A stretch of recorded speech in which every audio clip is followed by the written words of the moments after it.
Is that better? Oh, this is the trouble when you start doing recorded sessions, you see. They use different settings. Oh. It's ruined now. I introduced myself by shouting, "I'll speak up, Catherine, now don't worry." There you go, said it again. But anyway, good to see you all.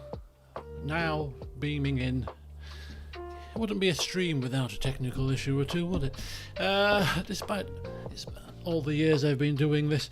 Okay, right. So I was just also saying that we will play Football Manager at some point, but I just got a little bit of flim-flam to just get off the chest and get out into the open. There's been some developments over the weekend. It's been interesting. So we might even have half an hour of flim-flam. So if you're not interested in flim-flam, I'll timestamp when the Football Manager stuff starts and you can tune into that. Otherwise, let's crack on with the interactive video update. So, last week I returned to work. Now, I started getting the symptoms back on the Friday-ish before I returned. So I went and did that big walk to Robin Hood's Bay, if you remember, to Whitby, from Robin Hood's Bay to Whitby. Came back next day, started with a bit of gastro issues, which started around about probably the Thursday after that really greasy fish that I had. But anyway, started with the pain in the abdomen, and then I noticed, a bit of bloating happening, and the old lumps that, lumps of gas that crop up when I start to feel bloated. I can feel the bloody gas in the pocket in the colon in little balls. Anyway, so that's then the reflux started again, and I was like, oh dear, something's amiss here, something's happening. And then I started, my back. Oh yeah, my back's a bit tight. So yes, that started. Then the chest tightness started, and boodoosh. I thought this has got to be due to returning to work. And like when it happened to me the first time, I was not, mentally or sort of dreading it. I wasn't thinking, oh my God, you've got to go back at some point, haven't you? So, but physically, my body had a bit of a wobble. Anyway, so yes, last week, back to work. Tuesday, just checked my emails. That was my task for the entire day. So I thought, I'm going to pace myself. I'm returning here. I'm not having a phased return. This is my phased return. If it takes me all day to go through my emails, then so be it. I'm not rushing to do anything else. So I did my emails. Wednesday, travelled to Nottingham under my own steam because I didn't get the train. That was my stipulation. If you want me to come to Nottingham, I'm not getting on the train. Too much of a hassle. I want to jump in my own car, drive, park up, relax. So I did that. Stayed overnight, went for a lovely meal at Las Iguanas, where we happened by chance to stumble into some other colleagues, not from our management team, but that work in the same business areas we do. Anyway, so we joined forces and had a good old meal and a couple of cocktails we had. Anyway, by the Thursday, came round because my manager booked me on for an extra night out of the kindness, so that I could go straight to the NEC at Birmingham for my attendance at Games Expo on Friday. So I'll showcase my purchases in a second. So yeah, all throughout this entire time, gastro problems, and the biggest, I can cope with the reflux and the burping. I've had it before, but the one thing that was really irking me, other than the camera's not really in a great position since I moved my monitors about, was the lower abdominal pain that was constantly on if I moved. I even took a paracetamol, which did help tick it off, and I thought, it comes to something when I take a paracetamol because I don't like taking pills. But anyway, and then by Saturday was the first day that I thought, hang on a second, things are improving. Yesterday, went for a carvery, filled my face, nothing. So gastro has died down now. What is now not in a good position at the minute is the muscle tension. My back is stiff and tight, and I played football yesterday, which is probably, caused a lot of this issues today, because yesterday I didn't feel anything like this. So obviously my body is in that kind of heightened state where it's reacting to physical exercise by being really painful, which has happened before. So we're just going through the same saga now. So yeah, the shoulders I don't know what I did with my shoulders yesterday. It must have been maybe trying to hold people off, because I'm a defender, so I'm sort of, jockeying for position, shoulder barging people, because both shoulders were on fire yesterday. When I was lifting, even now still. So my shoulders are knackered, my back is tight at the bottom. When I twist about, the pain in the hip has come back on again, and I can feel the tension in my neck. Gastro died down, thankfully. Constipation? No. Muscle tension hasn't reached that part yet. But the other muscles are in a bit of pain at the minute. So, happy days. But yes, I'm taking it steady this week. I will be in constant communication with manager to inform her that she's got a few issues going on at the minute with muscles. I'm planning to go into the office 2 days this week. She's not putting any pressure for me to return, but it's just me mentally wanting to get back into the swing of things. But I think sometimes you need to listen to your body a bit, don't you? Because I'm a bugger for not doing that. So I'll see how I feel. But I am planning to go in at least twice, but maybe it might have to be once, whilst I can just take my hour breaks here in the comfort of my own desk and do my 5 minutes mobilisation exercises every hour to make sure that I get up and move around, put my desk into a standing position if I want, and all that kind of jazz. It just might help a little bit until things calm down a touch. So yeah, that's where I'm with my physical health. I've had a slight relapse. It got a little bit better, but I'm just left with the muscle tension a bit. It's bloody annoying. But anyway, that's that. Games Expo. Yes, Games Expo. So Games Expo comes around once a year. It's on for 3 days, Friday, Saturday, Sunday, I believe. And we always go on the Friday. And it's huge. If you've never been, take yourself down. It's 20 quid a ticket. It's worth going 1 year if you're into any kind of board gaming, that kind of stuff. Dungeon crawlers, card games, all these kind of things. Or if you're not, if you just like computer games, there's a lot of computer game based stuff down there. Not the games themselves, but all of the different things. Like Cyberpunk's big at the moment. In the tabletop world, there's some Cyberpunk board games out there and card games and stuff. So yeah, anyway, sorry, I'm rambling. But yes, I went there on Thursday. Now here's a story about this. We will get to Football Manager. I am late to the party because my manager says I can drive down to Nottingham and I can then go to Birmingham from there. So I told my friends I'm not going to do what we usually do, which is I go to his house and we drive down, or he drives down. I'm going to meet you guys there because I'm driving myself. Oh, okay. So this means that I have to find my own parking. So me being last minute Lil, with about 4 days to go to the event, I thought, better do my parking. So where am I going to park? Parking on the NEC is full now, so okay, well it's 20 quid anyway. I'm sure I can find it cheap. I don't mind walking into the place, a bit of a walk, get my steps in. So I went on this Parkerpedia car parking search site thing that you can go on to find car parks near to a location that you put in. Anyway, it finds the Holiday Express NEC. So I thought, NEC Holiday Express, how much is that? It's only £10. That's half the price of parking in the NEC. How long's the walk? 8 minutes. I can stride 8 minutes quite happily to save a tenner. If I'd have booked into the NEC car park, not a problem. So I turn up to the NEC hotel at Birmingham Express and park my car. All very simple. All I need to do is go back into the place, the hotel, to get a code to exit when I'm ready to come back and exit. I thought, very simple. Parking guaranteed and all this kind of jazz. So I don't get my sat-nav out at this point, my thingamabobs, my Google Maps, because I saw a line, when I turned in, I saw a queue of cars, and in my head, well, it's a queue of cars, I must be queuing for the NEC, obviously, because every time I wake up at the NEC after having snoozed the entire journey, I'm like, they nicknamed me, to do with cryostasis, because every time I get in the car and I get driven to these conferences, within 15 minutes, I'm asleep on the back, in the back. And then I wake up when we're magically there. It's great. So every time I wake up magically there's a queue of cars. So I'm like, this is the queue of cars for the NEC. So I walk, which is about an 8-minute walk to get to that queue of cars. See the queue, turn left where the queue's going. This doesn't look like the NEC to me. What is this? It's the airport shuttle parking to East Midlands Airport. This isn't... that's okay, not a problem. Can't be that far from NEC. It was supposed to be 8 minutes. Maybe I just need to go the other direction or something. But I'm a bit concerned that there's no queues of cars anywhere near here that I've seen, other than this one. I'll put it in Google Maps. 35-minute walk. What? I almost feel like going onto that Parkopedia site and saying, hang on a second, trade descriptions here.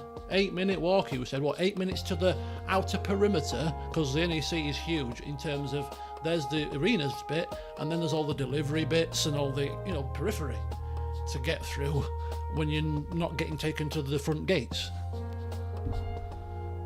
35 minutes. Bearing in mind I'm recovering and I'm trying to chill out here because symptoms have flared up. You know. So I had to dash. Well, not dash. Yeah, well, yeah, walk pretty swiftly because my friends were already there. Oh, I'm just going to get the tickets. Oh, I'll join you. I'll be 35 minutes. I'm, you know, just walking the extra long distance that I was unaware of when I paid for this parking. But anyway, I got in and I, hand on heart, I think it's about the 4th time I've been. And the only thing I dread about going is I dread the walking around bit because my back always hurts, the feet hurt because you're walking really slowly because you're looking at things, you're looking at stalls and there's crowds of people, so you're not walking at full pace. So walking, like say 10,000 steps, doing that is murder on your legs and your back, and I'm tall anyway. So I always start to get pain in my lower back, and it's that bit that I really, if I could just float around or someone can push me in a chair or something, I'd love it. But on Friday it was a mile and a half. You're right, it was exactly a mile and a half. There and back, of course. So genuinely it was the most enjoyable of all the experiences I've had there. I really enjoyed it, and I don't know why. Maybe, I don't know, because we didn't do anything else different that we normally do, but for whatever reason, I just really enjoyed it this particular time. So much so that I bought 2 things. So I'll show you what I bought. But yeah, so that was once I finished the story, because the story isn't finished yet. Yeah, it's almost finished. But yeah, so we went round, I bought my stuff, and then I have to get back to the car park, of course. And I didn't realise what time the car parking expired. So my friend asked me, he says, what time's your parking expire? And I'm like, I think it's about 6 o'clock or something. But I did say that I am going to have to go at some point in the next half an hour or so because I need to get back home. I'm going out to my friend's house. So I thought, let me just pull up the parking. Just 4 o'clock. It was 3:25. I'm like, oh, bugger. I've got to go because I need to get back to my car. The car park's expiring, and last time I overstayed a car park, it was ANPR operated, and you instantly get a ticket. Right, I got to dash.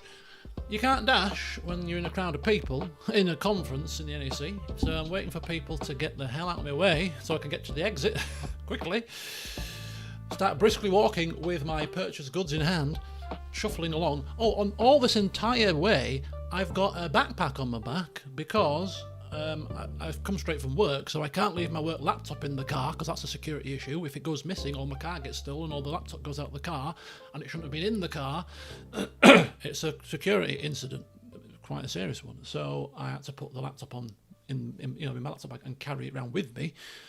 So that's weighing on my shoulder. My shoulders are killing me, my back's killing me, my legs are killing me, my feet, I got a blister on my toe. That's how bad it was. Yeah, so I'm rushing back, and now my rushing back at this time of the day, having already walked God knows how many thousand steps, is more like a slightly quicker zombie shamble down this main dual carriageway to get. And I thought to myself, as I got 3/4 of the way there doing this shuffling thing, why not just extend it? It'll be cheaper than a £35 fine. Let me just stop and just think things through here. And so I went onto the app. Oh, I can extend it, yep. Extended it. And how much did it cost me to extend it? Nothing, because the parking band is between X amount of hours and X amount of hours, and I was in that band, so I could have extended it for another 2 hours and it would have been completely free. It was nice, but if I'd have done that from the very start, I wouldn't have had to rush for 3/4 of the 1.5 mile journey, which is a mile, with blistered feet, or blistered foot. Anyway, I didn't get, so I'm not going to get a fine, thankfully, at least. So yes, that was my NEC escapades. And now let's unveil what I purchased. A couple of pieces that I'm particularly happy with. So the first piece is a big box thing. Now, quite a poignant timing is this, and maybe subconsciously something played a part in me getting this, because I've walked past this many times in the past and I've never even had an inkling to buy it. But for whatever reason, when I spotted this time around, I thought, I want that. And I think recent developments might have subconsciously and subliminally led me down this path. Anyway, I bought this. You can just about see it if I... There you go. The Witcher Gwent box. Legendary card game. So the real life version of Gwent. I'll be breaking that open and playing that with some friends. So yes, really pleased with this. I didn't rush and buy it at the first stall that I saw because I'm from Yorkshire. I went around several stores and found the cheapest one and bought it from there. £15 difference between the most expensive stall and the cheapest stall. So there's a tip for you. If you're ever at these conventions, never buy it unless it's a really hard to find item that they're selling out of fast, you know. Just browse around a bit. So yeah, bit of Gwent legendary card game. I mean, obviously it's got all the... I'm going to have to remember how to play it. But yeah, we meet most Mondays. If you notice that there's been a few Mondays where I don't stream anymore, it's because that's my tabletop day now. Not every week, but you know, maybe 2 weeks out of 3. And we obviously play a variety of different board games. Got D&D on the horizon because I bought the D&D starter set from the convention in Doncaster a couple of months ago, and now we've got this to add to the collection amongst other stuff that we're playing. So yeah, getting quite into my tabletop, which is good because it gets me into a very much a role play frame of mind. I always get role play ideas and inspirations when I'm playing tabletop. Right, anyway, I won't put that back up there because it involves heavy lifting.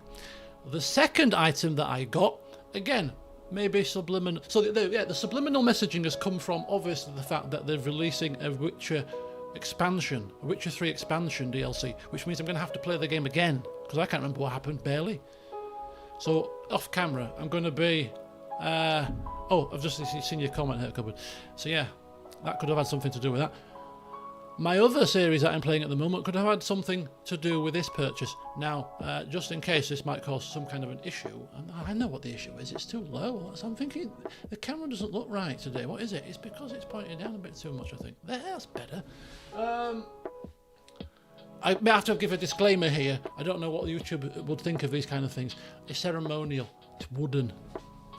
All right? No.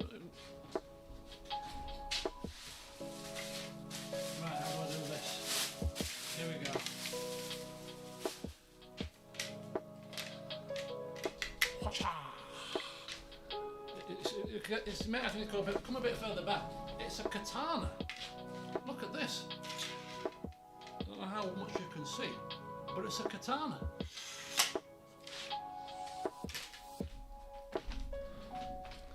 There you go.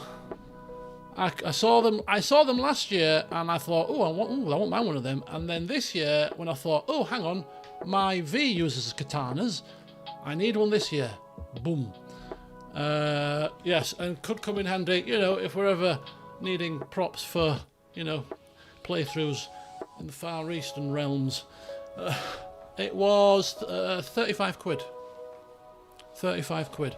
So I'm going to hang it, pride of place, right under my Captain Morgan's clock.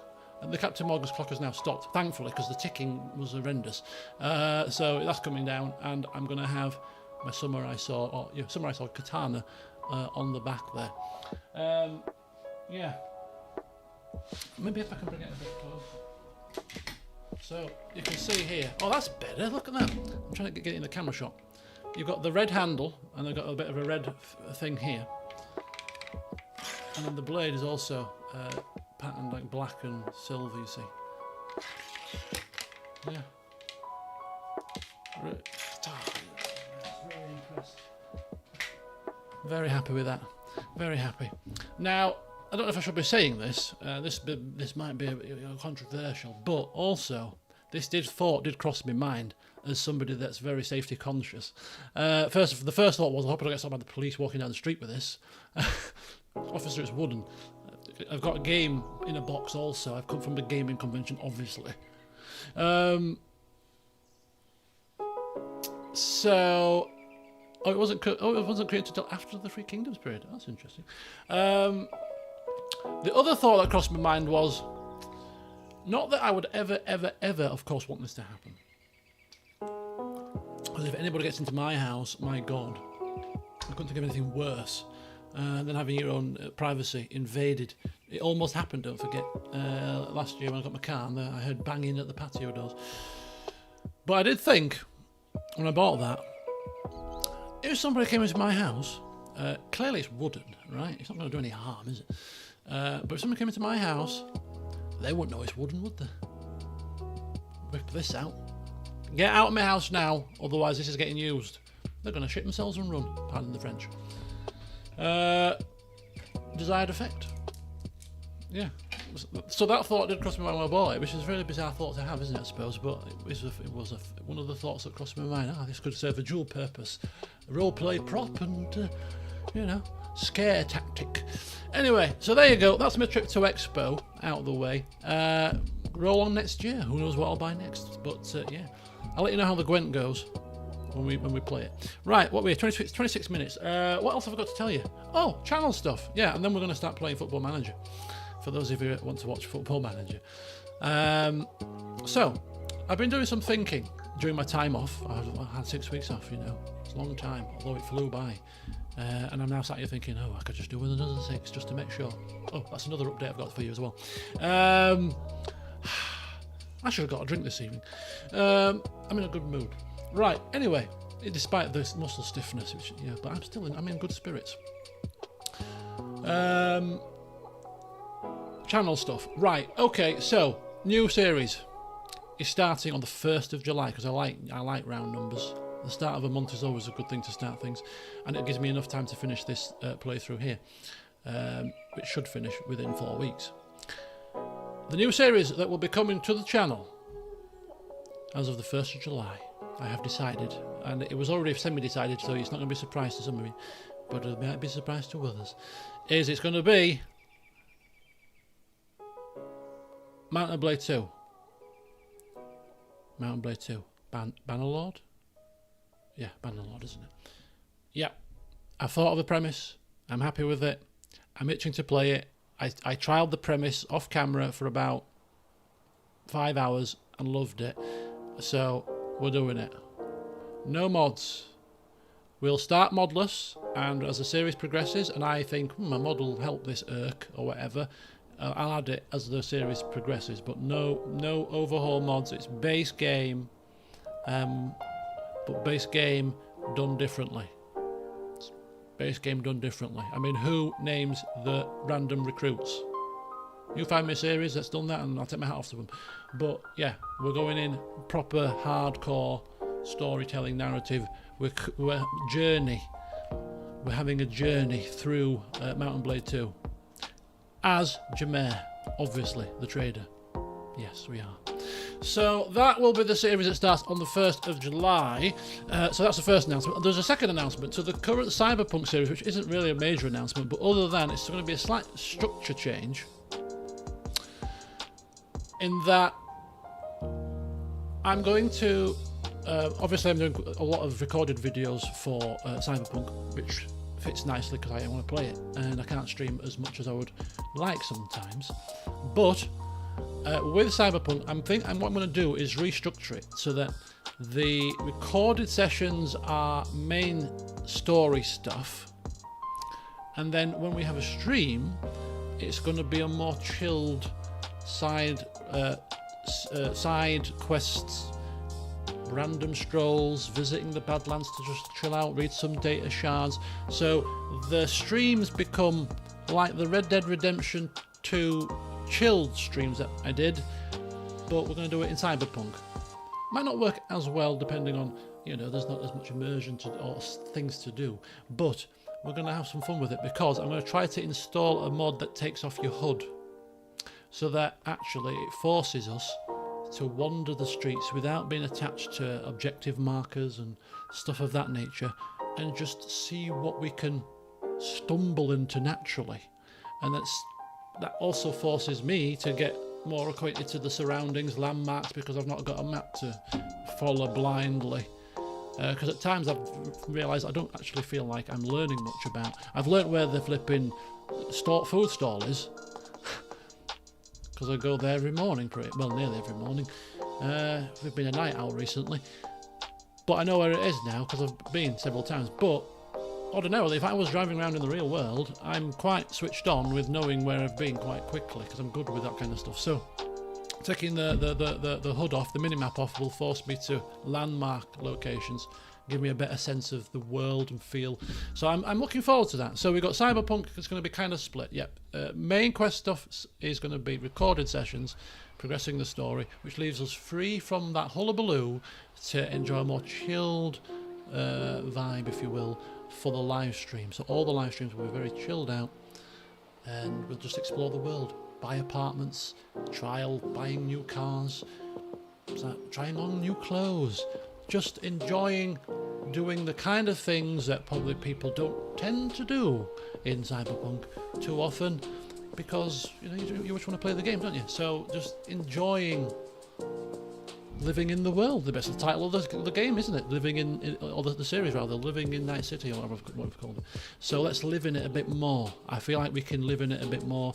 I feel like I'm hopping from quest to quest. Even if it's side quest, it's still quest to quest. We're not actually living in it as much as I want to live in it. So we're going to change it up a little touch there. So we'll see how it goes. First live stream, living in it. I'm trying to think of a quick catchy tagline. Is going to be Thursday. So we're going to be living in Night City on Thursday. I have got a recorded session to go up tomorrow, which I recorded yesterday. And then I might do a recorded session of this on Wednesday. And yeah, the first chilled out Night City stroll through will be on Thursday. If you want to join for that, please feel free. But yes, the roleplay will still be the same, still first-person roleplay. Feel free, of course, to comment, and Biel, I'm sure, will, hear voices in his head prompting him to do. But yeah, but one thing that also sort of prompted it to me was like when I visited Pacifica, right? The vibe of Pacifica, I've mentioned it before, you should know this about me. I really love like urban exploration. I love the concept of abandoned buildings. I don't know why. It's a common thing, so it's not just me. Abandoned buildings fascinate me. So, for example, when I parked up in Nottingham last week, the car park is the former car park to a college, and the college building is now abandoned and boarded up. And my first instinct after I parked the car was, I want to go in there and have a look around. I didn't, obviously, but that was my first kind of instinct. Anyway, so the reason why Pacifica resonates with me is because it's got that kind of feel to it. I almost likened it to a small segment of the world that you could actually insert into a Last of Us kind of scenario. There was a bit of a fairground there, an abandoned mall, hotels that have not finished or whatever. So I quite like that. So I want to, so for example, I thought it would be nice just to spend a stream just walking on foot around Pacifica and seeing what we stumble into in that part of the world, for example. So constantly going back to that hotel that plays that really catchy tune, because that doesn't play on the radio apparently. So we have to go back there and listen to that whilst we're eating some ramen or something, So yeah, looking forward to getting a bit more immersive in the live streams by doing a lot more wandering, exploring, and not being so focused on quests. We'll stick that to the recorded sessions, which makes sense because it's a shorter period of time, isn't it? Those sessions. So anyway, there you go. That's all your flimflam now. 34 minutes. I've come in 4 minutes overtime. I did say 30 minutes worth. But the last thing, actually, to tell you about before I pause for breath and get Biels on the case for the next game is yesterday, with all of this stress flare up happening as we speak, I'm going to visit the doctors tomorrow, or request to see the doctor tomorrow, by the way. But anyway, I decided yesterday, and it's great that you can do this because we have got quite a flexible working arrangement in that it's very rare you get your leave knocked back. So I thought, do you know what? I've got a bit of leave to use. I wanted to carry forward my full 74 hours next year, but you know, I'm dealing with now. You know, and now this all occurred to me on Saturday. Why don't I book a holiday for the end of June? Let's just do it. Let's just go away. I never go on holiday in this time of year because it's warm in this country, so I save my leave for like November, March times, but I didn't go on holiday in March to May because this happened. So I thought, hang on, why don't I just book a holiday? So I did. Saw it, as Peter Kay would say. What does Peter Kay say? I can't remember now. Booked it, packed it. Yeah, that's it. Booked it, packed it, whatever. So I booked it this morning because I saw the hotel. I thought to myself also, I'm turning into a creature of habit. I mean, I've always been a creature of habit. Just look at my Total War series and CK2 series. Common themes there. England. Common theme, strong theme, commonality, mages, wizards, you know. But with hotels and holidays, I like to visit different places, so I never go to the same place twice. Well, I've been to Wales twice. I'm going to Wales the third time in July with my friend and my mother again. That's the third time to the same place, and I'm going back to the same hotel that I went to in Gran Canaria 2 years ago.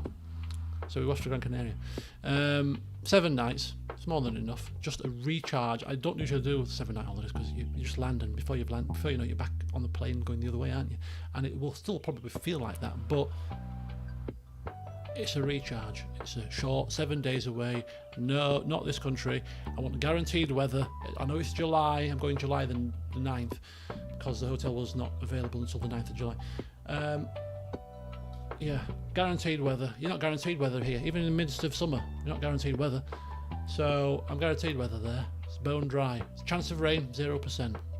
Yeah, I'll take that. Thanks very much.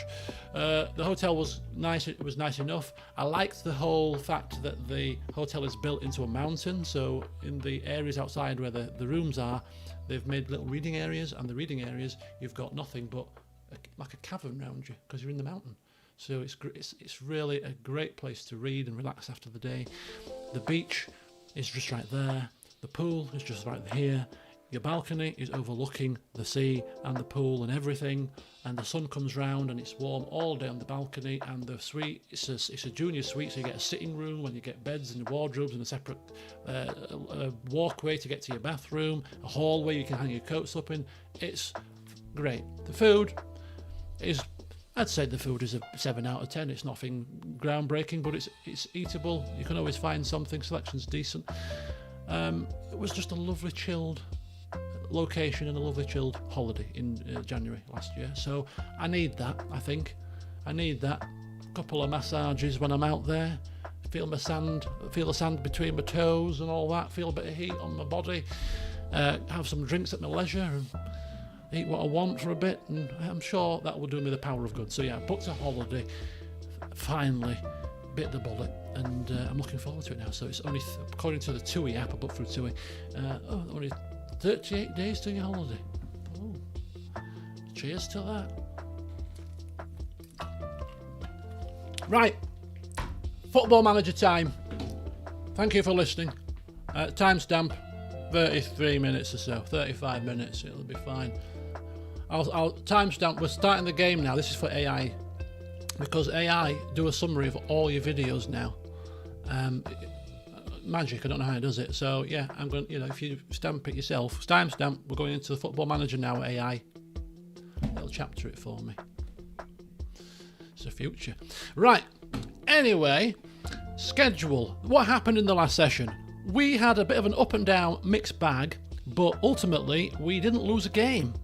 So we're hoping for more of the same today. We beat Eastleigh 4-0 and Kynaston 3-0. I remember we were firing on all cylinders, and then we struggled to score.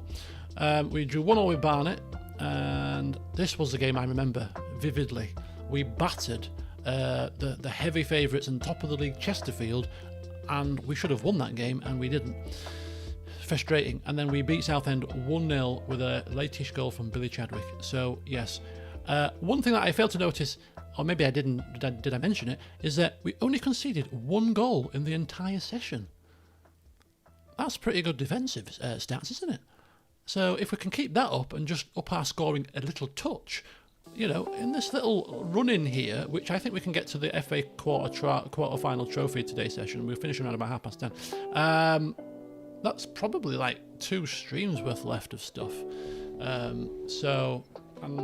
Yeah, we'll see how it goes. And there could be some playoffs involved, so, you know, we'll have a playoff special. Why not? But yeah, so our first game today is away to Ebbsfleet. Let's check a couple of things. Squad. Gallbladder surgery. I'm not having it at the minute. I'm not having it. And I'll tell you why. Because up until Friday, I got a very slight twinge Friday. And we know why I've got a twinge, because my muscle tension is back. Which means that your gallbladder shifts. Now, the fact that it, you know, in a stress-free state, I've had no gallbladder pain. And it only flared up that once on that Friday. And it's the first time I've had it in over 6 weeks.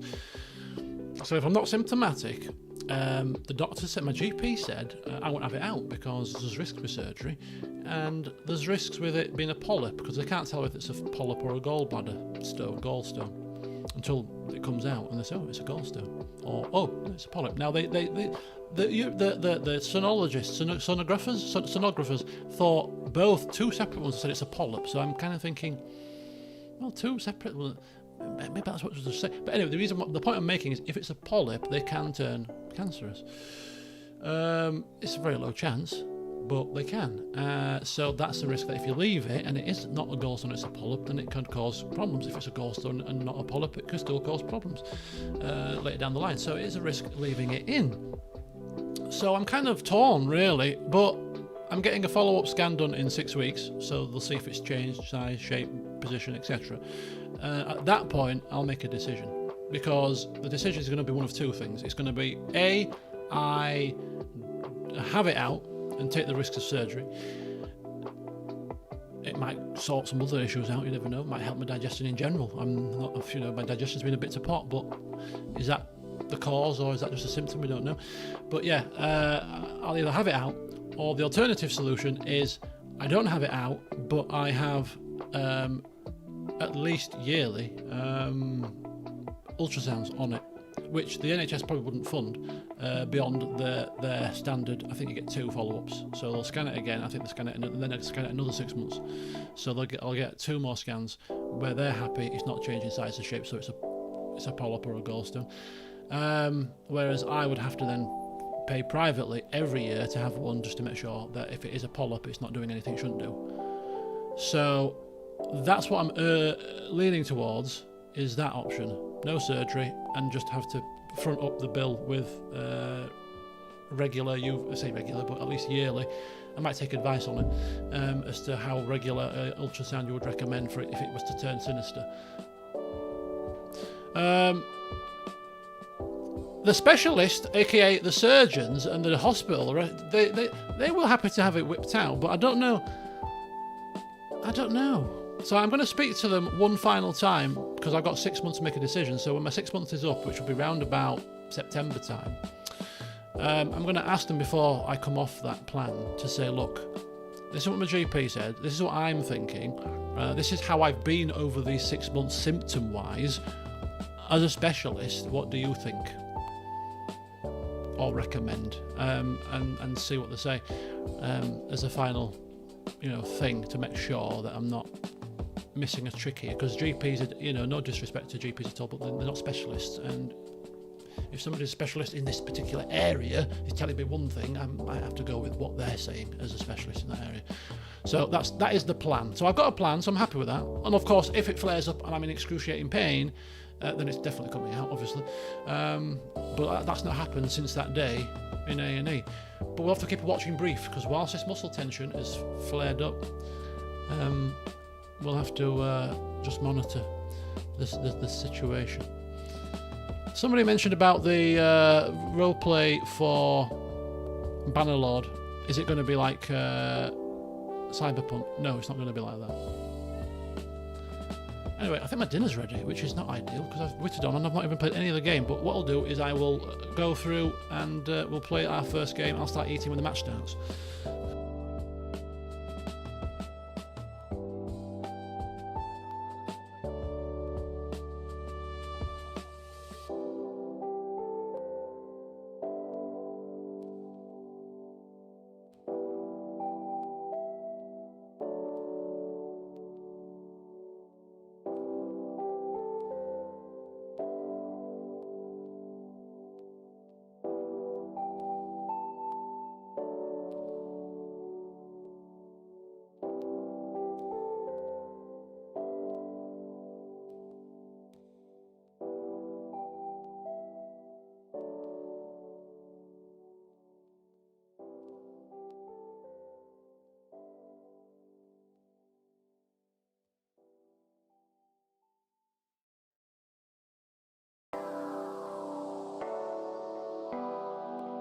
Right, here we go. Let's advance to... Oh, I was checking the training as well. So we were going to check the training calendar. Where are we? We're here. No, this training's not right, is it? Let's put the training schedules on that we're putting on here.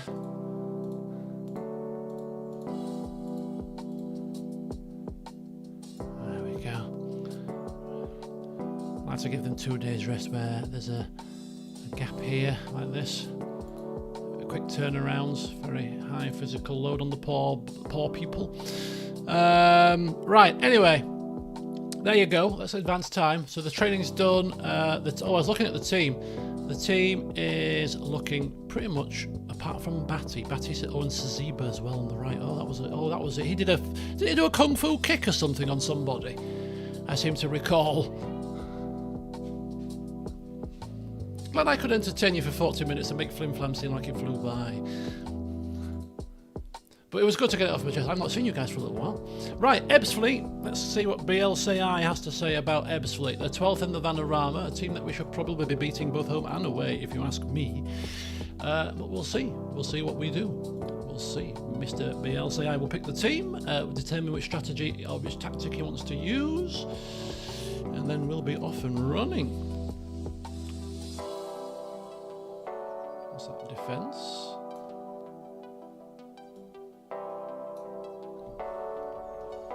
I'll get another screen clippy of that. Okay. So, we were away, right? We were away at Ebbsfleet. Oh, this save has got this horrible glitch. Ebbsfleet away next up. Let's see what.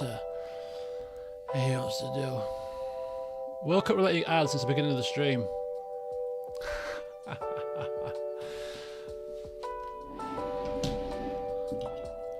So I will be on holiday for some of the World Cup. Thankfully, I'm going to a very quiet area of Gran Canaria, because if you were going to the busy, touristy areas, I can imagine it getting quite raucous if the World Cup's on. Not where I am, pal. I'm going where all the old biddies go to retire.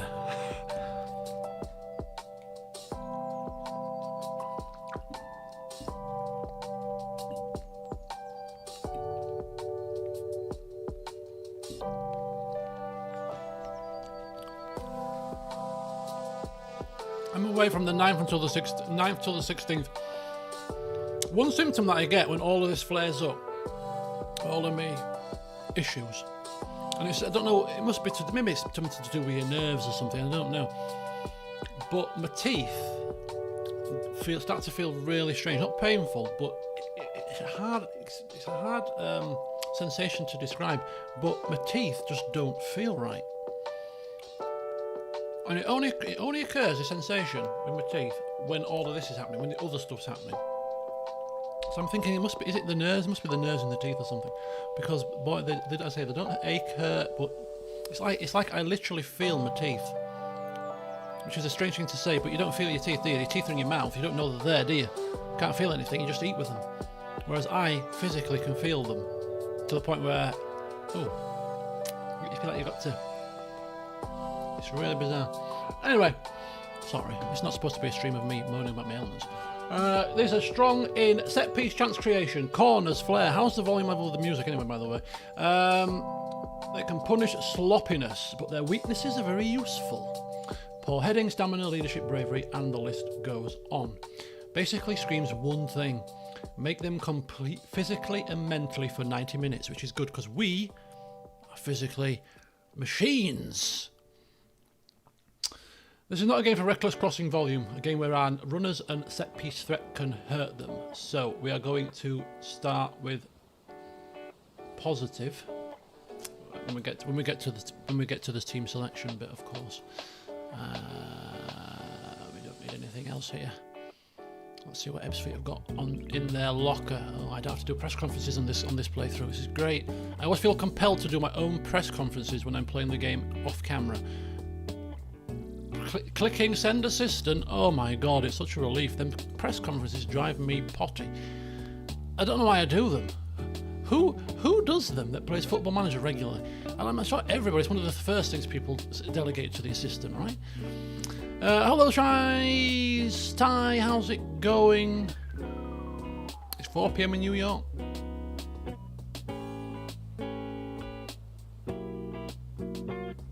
It is evening here. It is evening here. 4 PM is also arguably almost evening anywhere. But when is the official crossover time? I would say it's probably after 5. It starts to become early evening. Right, carry on. Oh no!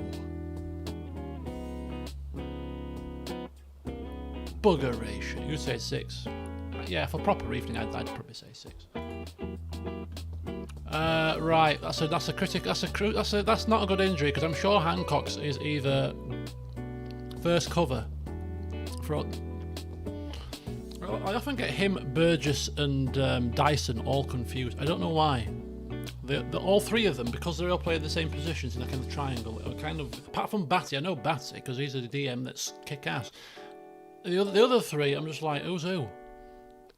Which one's the best? Oh, he's only the 2-star one. No, he's the worst of the 3. Oh, you can be injured. Not a problem. You could be injured for 5 weeks. You're the worst of the 3. Oh, imagine saying that to somebody in a football team. Could you imagine? Oh, it's all right. You to be injured. You're rubbish. My God, it's a good job. I'm a football manager, isn't it?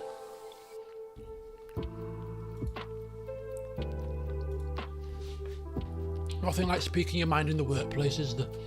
Forgetting a grievance. Right, Ebbsfleet away. Tom Walker. Hodges takes gate. Who's that? For me, Mum, I thought I said Hodgson. I thought he's lowered his standards a bit, hasn't he? McLaren's 1,000th GP this weekend. Oh wow! They must be having a special livery then, surely. Surely. Right. We are playing Ebbsfleet. So what's he doing? He's doing positive. Do we remember the different versions of this? What we're playing? We're playing very wide. We're playing fairly narrow, aren't we? So we're playing fairly narrow. We're playing on positive. Counter press off. So what's he doing? What are you doing, sir? Why is it off? Oh, maybe I didn't do this in one of the games because I don't think this is the base tactic. What's the base tactic? Let's load Biels 1B properly. Yes, this is the base tactic. I thought so. Right. So, positive. In possession, you shot pass with I'll start without passing to space. We don't want that on. Unless we see their line is high or the defenders are slow turning. Well, we won't see that. But we'll take that off because he wants it off. He wants to take counter off at the start. Oh, so he's going back to this. Out of possession, high defensive line, higher press. Okay, that's fine. Okay. So we've turned that off, and we've turned the counter press off. Other than that, everything's fine. Everything's the same. Assuming back instance B's are back. Well, they're not back. That's your first mistake, mate. Right, so Fowlerfield, Brennan and Smith, Amos on the left. The bedrock of our defence. Batty's not playing. Right, Young is there, Burgess is there, Zebra on the right, Barnes and Davies is still playing. This is one thing that is irking me. but it's not irking him, obviously, is that he's still not introducing Akinyemi.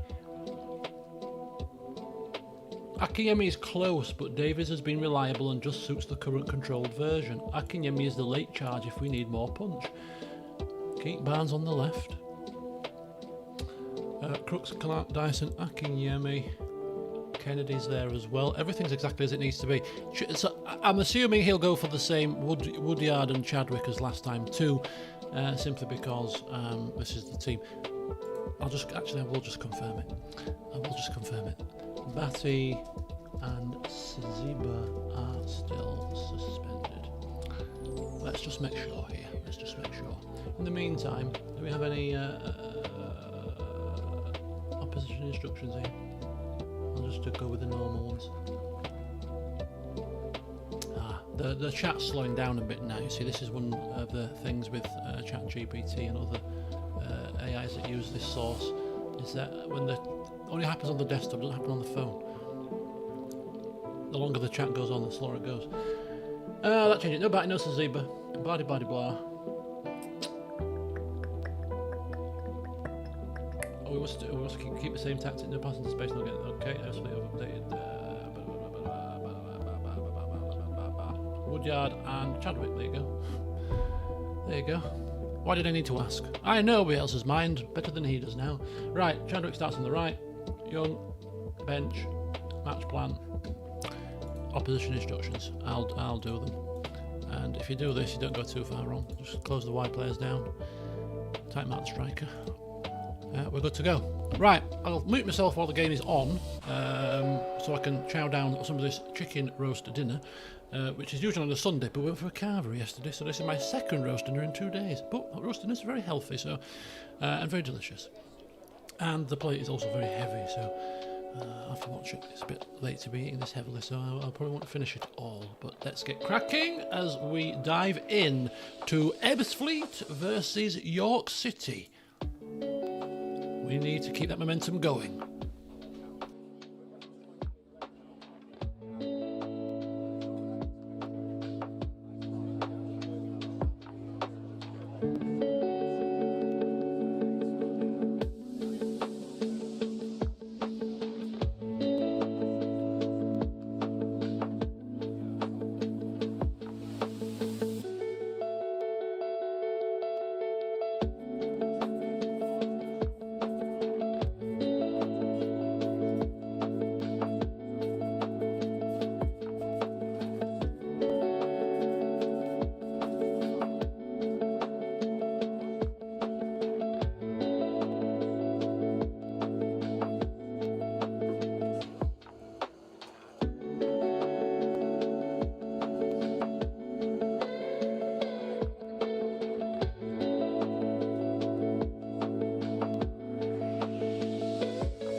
Can you believe this?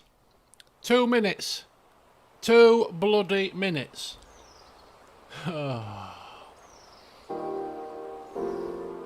This is not aggression. Biels says as he absolutely goes still. This is sabotage by impulse. Sabotage. We've been sabotaged here. Chadwick, you... Oh. So we've got no Batty, no Saziba, no Walker, now no Chadwick. All our wide players. Well, not all wide players actually. 3 wide players and a DM. The DM. The controller. Do not try... Okay, so... Balanced. Right, now we're going to have to tighten this up. So remove one defense. Take the tempo down a tick. And now remove counter press also. Let's see if we can tighten things off a little bit.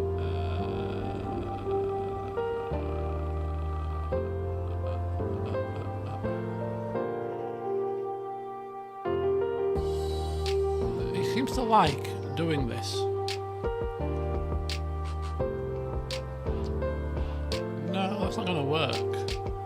I think the AI definitely gets confused when it comes to reshaping with the player sent off, because they suggest things that don't make sense.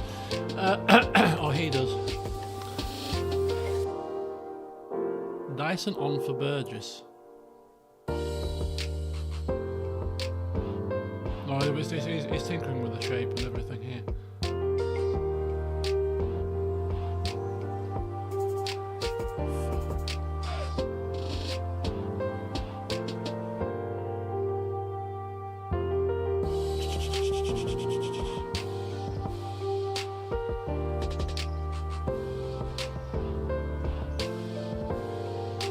What's he trying to say here?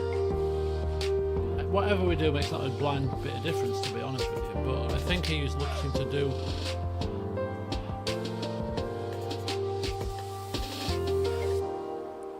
You can't... You're either there or you're there, aren't you? No, we're going to stick with this. We'll keep it simple. Whichever way we choose to do this, it's going to be uphill, isn't it? Oh, Chadwick, why?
Well, bugger me. I mean, 0-0 at half time. We'll take that. And we weren't completely battered there. We had a couple of chances. So we are very much in the game. Which, again, the frustration being that if we had 11 men on the field, we should be coasting, right? Oh dear. The game is it's like the game is trying to punish us here. Because not only have we had this incident, but we've also got Davies injured now.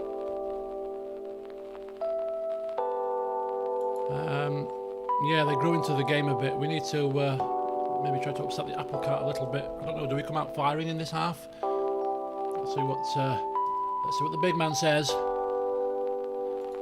Who's playing well anyway? Oh, you're doing well. Well, they are. It's 0-0. Nobody's playing horrendous. Everybody's trying to, everybody's kind of putting a shift in.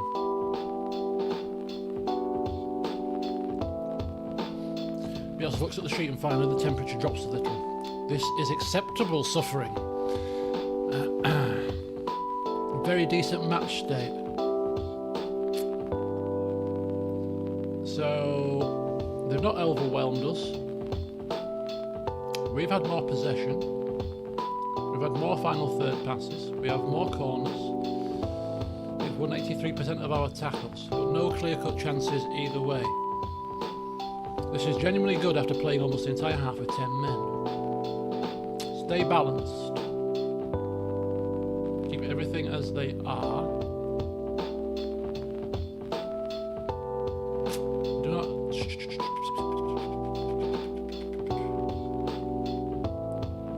Maybe Dyson for Woodyard or Dyson for one of the central mids as a sub. Kennedy can come on for Barnes on the left for some fresh legs if needed. Right, here we go. We're keeping things as they are, nothing too adventurous. But if we can just get a corner, nick a goal from a corner, or a good piece of play, and then keep it tight. If we score a goal, I'm tempted to change the formation. I want maybe go strikerless. It's all the rage, isn't it? Or it used to be all the rage, strikerless systems. Let's create our own version, on the fly. Right, it's a corner, perfect. We just need a corner moment. Somebody coming in with a big header. Attacking it. Burgess with a follow-up, and Burgess with a chance. Cousins tipping it round the post. York are not dead and buried here. I should be eating, but the drama. Oh.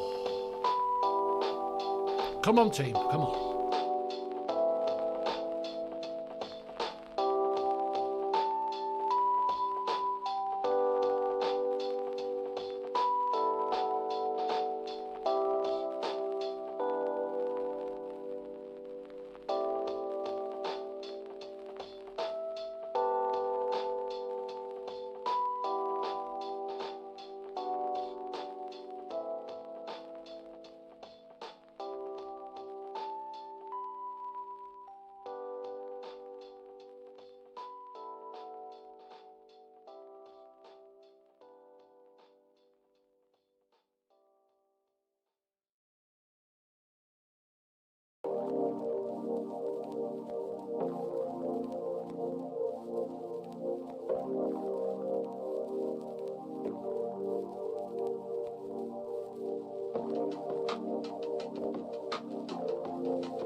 think we have a slight technical issue here.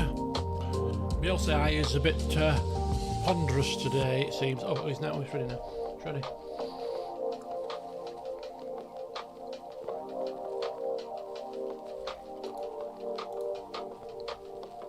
Back to positive, pass into space now on.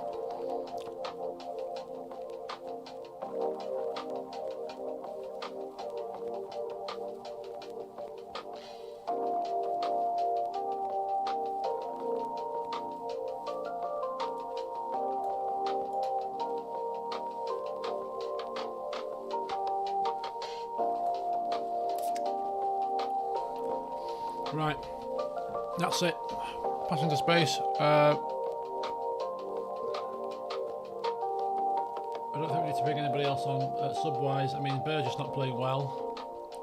Give him until 65 minutes and then we'll swap him for Dyson. Right, here we go. See if I can get back into this game. It's going to be tough. Got to be tough.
Well, Chadwick, we've got words, more than words, my friend.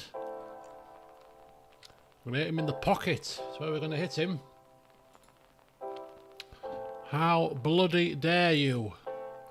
Fine. Half a week's wages. Should be flipping 3 weeks' wages, that. Absolute ludicrous. 2 minutes! Oh, I slipped, boss. It was slippery. My studs went in the air and hit him in the knee. Oh, is that what happened, is it? You need some new boots then, don't you, son? That's if you play for me again, you flipping fool. 6 points is the gap to the team below us now, which is not ideal. Bromley. At one point, we could have gone, you know, was it like 11 points? 10 points clear if all the results went our way and we won our games in hand? We would have been home and hosed. But right now, we're scrapping for to make it into the playoffs at this rate. Oh, dearie me. Right. Next game is Woking. Quick turnover. We are playing at home.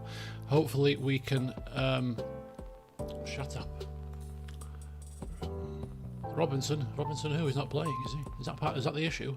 Don't blame me. Blame Bielsa. When I bought Robinson, I bought him before this guy took over. He was factoring in my plans. Bielsa, he's not interested in him. Right, scouting report for Woking. They are currently in 10th. Very similar... They play a 4-4-2. What is this, 1992? What's wrong with you? Where's all these fancy schmancy systems? You can't play a 4-4-2 nowadays. You'd be labelled a dinosaur. What's wrong with you? Right.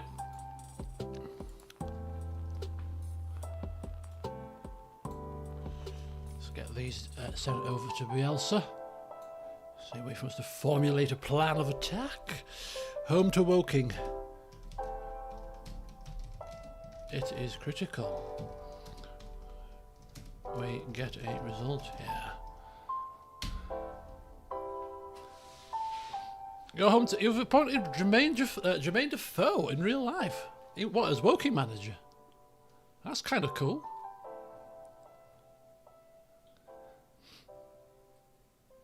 It's a bit... Is it just me? Because lots of you are in the UK. Or is it just really muggy? Is it just me? My window's been open and I'm thinking, it feels a bit muggy in here. That's what the temperature is. Yeah, like a muggy kind of heat. Right. Welcome to the UK, folks. Humidity, you know, not very good. Very high. Right. That's why the heat here is very bad. Oh, it is very muggy. Ah, so it's not just me. Good. Good. You can join me in the mugginess. Yeah, it's been raining up here in the northern parts for a little while. That's probably the issue. It almost feels like it needs a good thunderstorm to clear the mugginess away. Send forth the thunder gods. Right, send the assistant first. Fortnightly staff meeting. We don't do staff meetings around here. If you don't work with me, if you know one thing with me, I don't do meetings. I have meetings when we have to have meetings, otherwise we're not having meetings. If you want me as a manager and you don't like meetings, we'll get along just fine. Been dry for so long, the graph is going brown. Yeah, that happened last year as well, didn't it? It was June, wasn't it, last year? Last June. It's like 6 weeks without rain. It was ridiculous. It made up for it in January, don't worry about it. Right, expectations, a draw at home. This is... I mean, York is an interesting club if you want to play... If everyone plays York and if you still play FM24, because they're bored. They've got no ambition at all. Oh, yeah, top half finish. Yeah, but we've got a squad capable of finishing the playoffs. Yeah, top half finish. Okay, fine. What about your fans? Yeah, top half finish for them as well. Oh, okay. Yeah. We've got a team good enough to win it. Just avoid relegation. That's all we're interested in. Right, coaching advice. We don't care. We've got our own AI coach here, who's a genius. He's not channeling as in a genius right now, but it's not his fault. It's the players that kung fu kicking people, is it? We might have to turn him off to get stuck in a minute. Right, York versus Woking. York versus Woking. Who's back, who's not back? Zaziba's back and Batty's back. Right, here we go. This is repairable. So that does that. And Dave is he's injured. I forgot he got injured. His injury is not that serious. Thank the injury gods. Right, that does that. Like that. There you go. That's easy enough. So, this is not a game to admire our principles, this is a game to prove they still work. You're right, this is critical. I did say this is a critical game. This is critical. This has to be a reset game. Home match, playoff position under pressure, and discipline issue hanging over the squad. Working profile. Yeah, dangerous. No cheap fouls, no cheap throw-ins. They're dangerous from set pieces, but they have clear weaknesses. Basically, make them defend. Movement early and then punish their legs late. Positive, not attacking. Same thing. Yeah, passing to space off, counter press off. Transitions fine. You are high defensive line. Right, Watson, Fallowfield, Brennan Smith and Amos. How was their conditions? 83 for Fallowfield. Oh, I mean, I have to override at some point. Duckworth's going to have to come in there. Everybody else, 86 is doable. But Finley Barnes, doable. Akinyemi comes in anyway. He wants him in for this game. This is the strongest available structure. Striker call. I would seriously consider starting Akinyemi now.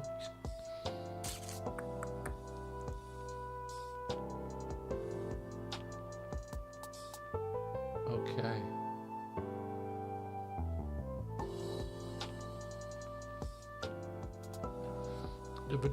Right. I'll ask him. Fallowfield is 83% condition. Where's my percentage sign? There you go. Paul Robinson. Listen, I don't know. Maybe I should just speak to Biels and say, do you realise Robinson is still in the team? He hasn't been recalled or anything, you know? Yeah, I don't want to use him. Okay. But Batty's injured. I don't want to use him. Young's no. I mean, in some respects, Bielsa was very belligerent like that. Bielsa checks the condition sheet. 83% is not unfit, but it is not freedom. I'd start Fallowfield, but with restrictions. Oh, God. He wants to start him even when he's knackered. I'm telling you. Sorry, how dare I? How dare I? That means we've got to bring him on. Oh, John Clark can play there to cover, because he'll be coming off at half time. Oh, he wants to put him on the fullback as support on this occasion. Remember to change that back after the next game. No aggressive overlapping, so to protect his legs basically.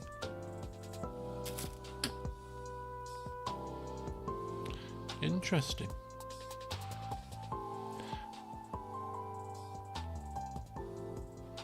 And have Clark or Duckworth ready from about 60 minutes. Fair enough.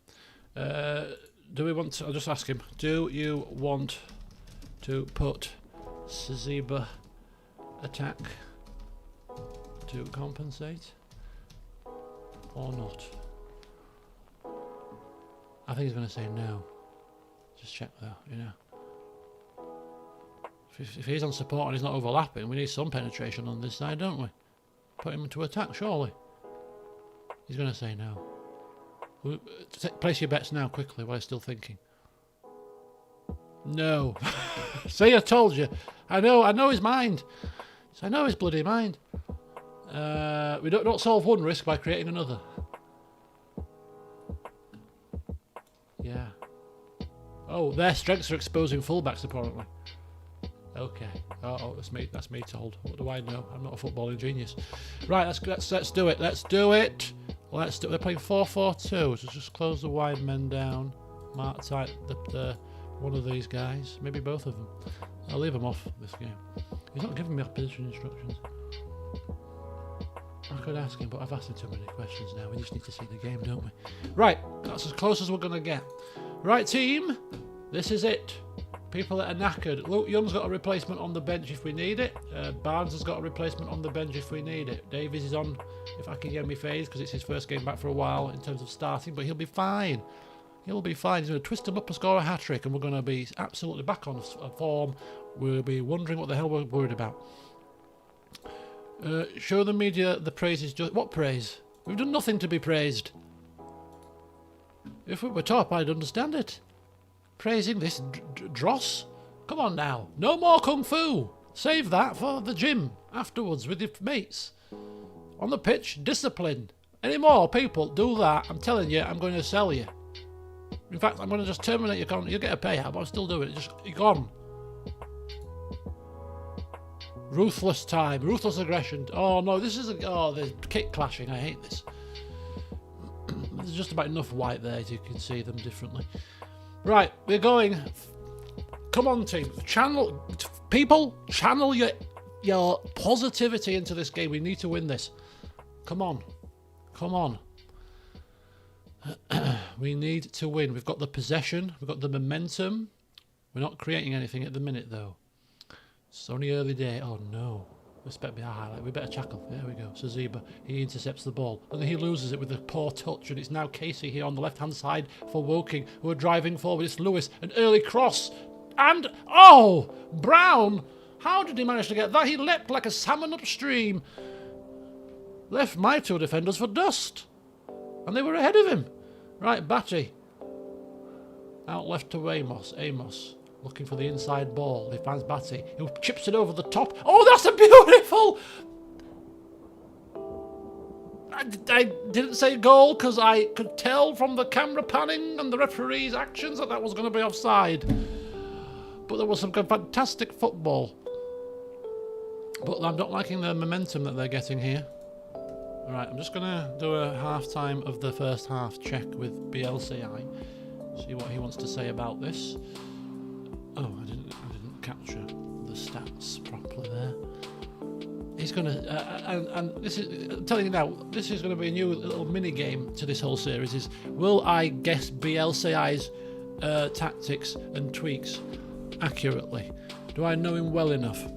What he's going to say is no change. Let's see. What is it? It's 0-0. 0-0 on 31 minutes. No change.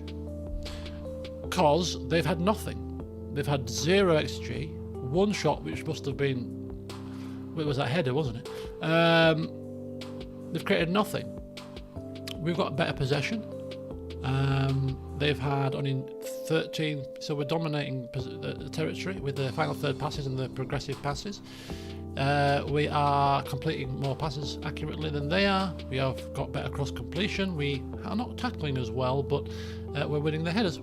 We're winning the midfield battle because it's mostly taking place in the midfield. We're just not got that decisiveness just yet. That would be my assessment of this, just looking at the stats myself.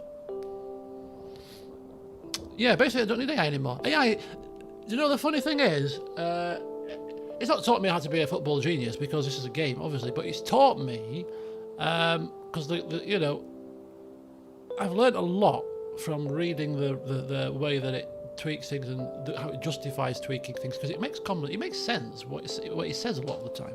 Now whether it translates into the game, I don't know, but it must do a certain respect. Now because I've asked it to do it in a Bielsa manner, this is completely different to how I have used it in my own playthrough or playthroughs, because I've had loads of them, tinkering with little bits. And when I ask it to do things because we just want to win, regardless of style, based on the team that you pick. So you pick a team, you plump the team's attribute screen, the whole players into the attributes, take a screenshot of all the players' attribute screens and feed it in, and then, right, which formation? And it'll pick a formation, off it goes. But I'm reading it as I'm doing it, so that when I did my Leeds tactic, I created it on the back of what I'd picked up, and created this tactic with some of the same principles. And it smashed the Championship apart. Now I'm in the Premier League, and it's, you know, we're doing very well there as well. And it's all based on this. I'm thinking, oh, now I just learned to beat the game, or, you know, I'm thinking that it's interesting anyway. The guess was no change. Let's have a look. He's not unhappy, but he's not satisfied. Structure's fine. Do not change the whole plan yet. Keep everything the same. I would add a little more vertical intention through the middle. Add pass into space? Not yet. But instruct the players mentally. Oh, so basically instruct them mentally. You can't do that in the game. So basically it's no change. I thought so. I thought so. Oh, we might go attacking after half time. Watch fallow field as well. What's his thingies? Fallow field. 70%. He's holding up. He's holding up. He's all right. He's all right. He's clinging on. But this is part of the issue. Playing players at that low condition, it's got to be detrimental to the performance, right? Anyway, let's encourage them. We're at home against a weaker opposition. We should be doing better, but you know, we're not. It's not kicking the water buckets and the water bottles just yet. Hurt cupboard. Thanks to nice to see you. Have a good rest of your evening. Oh yes! Booyah! Pure inspiration, apparently. I missed a little bit of that because I was saying goodnight to you, but hopefully you caught that before you logged off.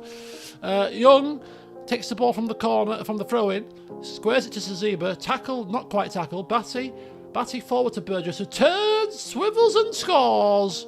Batty to Burgess, 1-0. Batty. Oh, sorry, I'm typing it in the YouTube chat. Batty to Burgess in the middle. Burgess swivels on a sixpence and finishes it.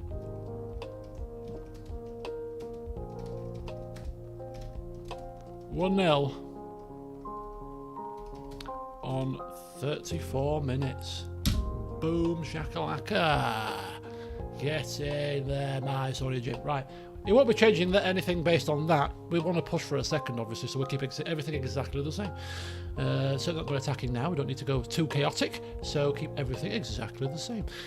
Young to fallow field, cuts it to Batty. Batty to Burgess. Is it going to be the same combo again? The Batty-Burgess combo? Almost. Keeper palms it wide. It's a corner to York.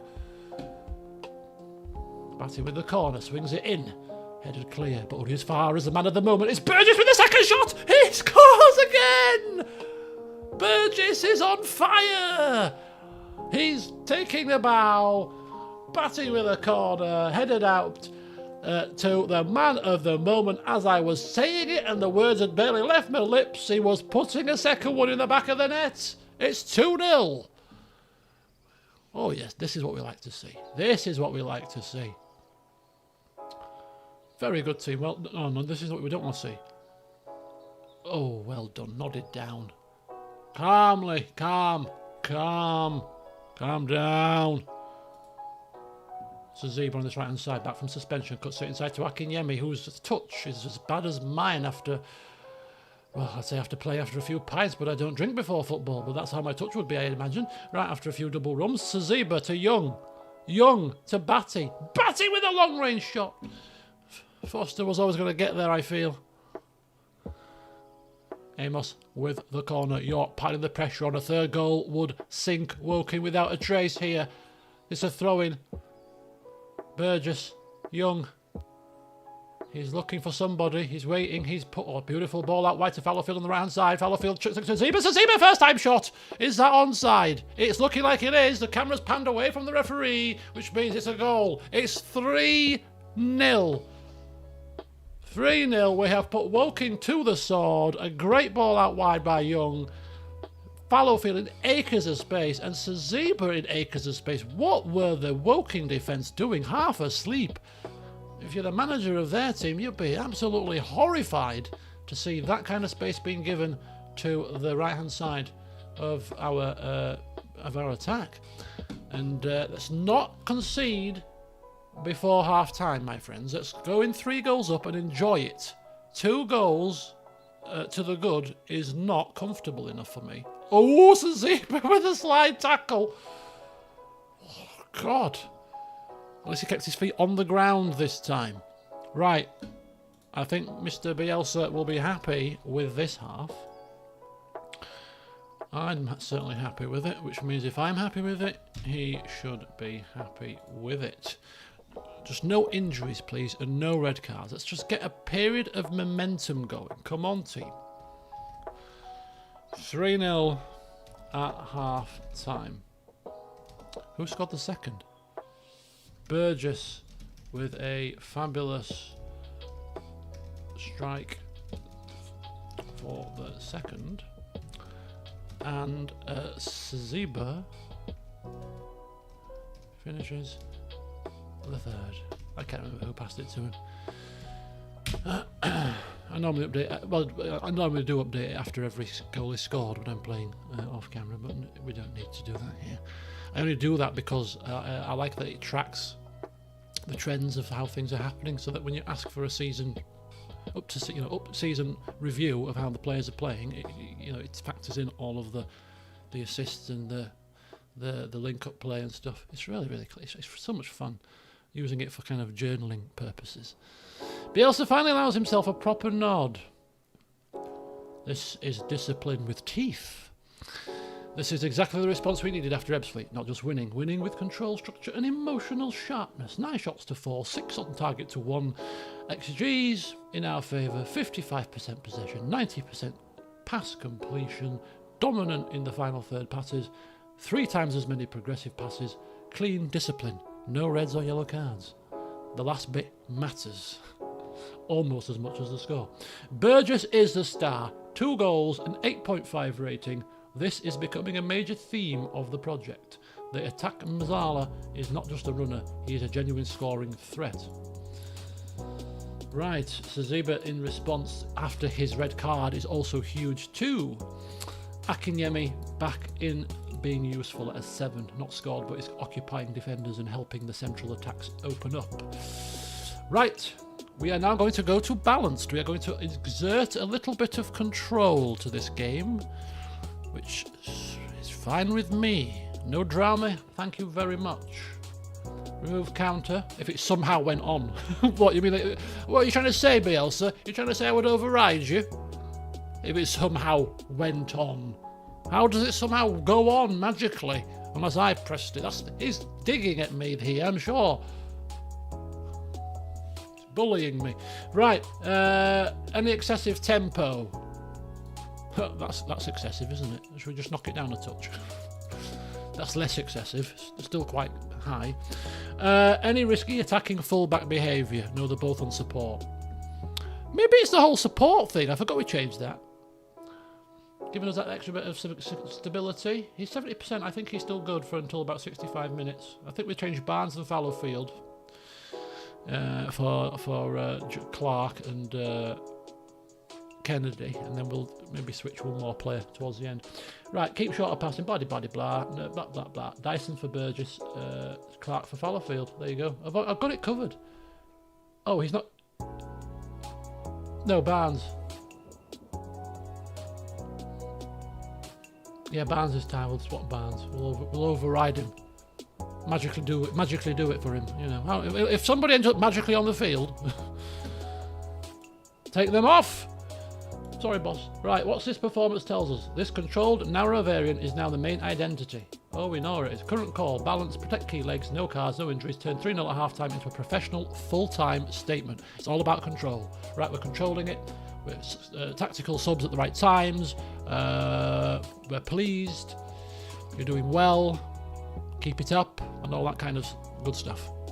Just don't concede in the first 15 minutes. It's pivotal. Settle into the game. Just frustrate them, suffocate them, just knock the ball around. I want to see our momentum here.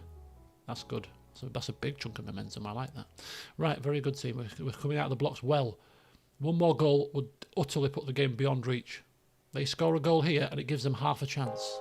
We don't want any half chances here. We want no chances. Right, so Zebra on this right hand side. He looks like he's going to get tackled there. Ball wasn't just quite under his control. Casey back to the keeper here. Foster with a big hoof downfield. Are we going to get there? We do. Barnes picks it up on this left-hand side now, and we're back in possession. Amos cutting inside, finds Akinyemi, who puts a through ball through to Burgess on this left-hand side. What's he going to do with it? He holds it up and puts it back to Amos, who's supporting on the left. Amos cuts inside, has a shot, it's deflected, and it's back out. And it's now with Woking. Whose highlight is this?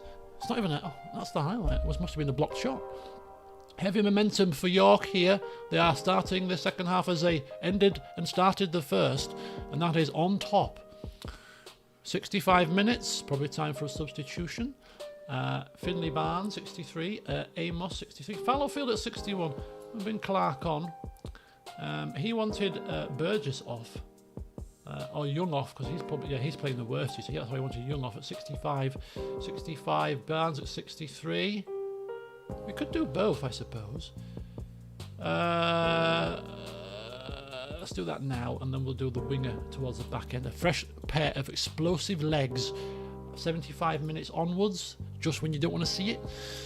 You got a nippy runner on the wing coming on with fresh legs. It's the last thing you want to see as a fullback. Right, 68 minutes. Watson with a hoof downfield. Akinyemi nods it to Batty, who picks it up. He plays it wide. Barnes to Amos. Amos now driving down this left hand side. You've got acres of space again. He still manages to find himself almost tackled though. Dyson. Batty, Dyson. Akinyemi with it. He's never going to get it there. It's on his weaker foot for a start. He just turns and hoofs it there. Get a bit overexcited there, sorry Jim. Calm it down. When I say calm down, aim it as individual. Yeah, Akinyemi, calm down, pal. I've never done that before actually. Targeted an individual with team talk. Or team shout. But it seems quite appropriate. Calm down, son. What's you're doing? Keep possession, nothing silly. It's basics. It's like yesterday. We were 6-1 up, and yesterday when I played football at five-a-side, it was the first round of the cup. We had not quite our strongest team because one of our best players was absent. Great goal, thank you very much. It's offside. But we had a decent and Batty. I can't believe this. Maybe that should be the final sub then, eh? Batty for Dyson is already on. Clark, Kennedy. We don't really have a replacement for you, Batty. You have to see it out, I'm afraid. Right. So we were 6-1 up, and we were playing a decent team. We were playing a team that finished mid-table-ish, but they have a team that they don't get a regular team. But because it was the cup, and they clearly wanted to do well in the cup, they brought a strong team. Two very good players were playing. So I looked at the team, and I was like, oh, they've brought the big guns out for this game. We are the champions, undefeated for the whole season. And so off we tootled. We had me, who was stressed and muscle tight, so not exactly the most fittest I've ever been, but nonetheless I still give a good account of myself. We've got one player playing who's a good player, but he's not played for like 3 months. So I'm thinking, this is going to be a tough game here. As the match kicked off, I'm thinking, this is one that could be a bit dicey. It's not a guarantee, this one. Anyway, lo and behold, we find ourselves 6-1 up. It was interesting. This is what interests me about team dynamics, right? As we have a half-time break. Oh, this is full-time rather. Let me send the stats to Biels so he can think while I talk. So there's two kind of teams, if you ask me. 3-0 full-time. So we did kill the game when we need to kill it. We killed it, dead. Man of the match, Burgess. Well, yeah, obviously. Everybody played well, apart from Barnes, really. And that cements us. And it actually extends our lead. Bromley lost, which means that we're now 8 points clear. Is that right? They must have lost, or did they draw? No, they must have drawn, right? 8 points clear at the playoff drop zone. We'll take that. It gives us that breathing room that we need. They must have drawn, right? Boreham? Bromley. Is it Bromley? Did they lose or draw? They must have drawn. Yeah, they must have drawn. This is what interests me about five-a-side. There's two types of teams. There's teams that play because they all want to play.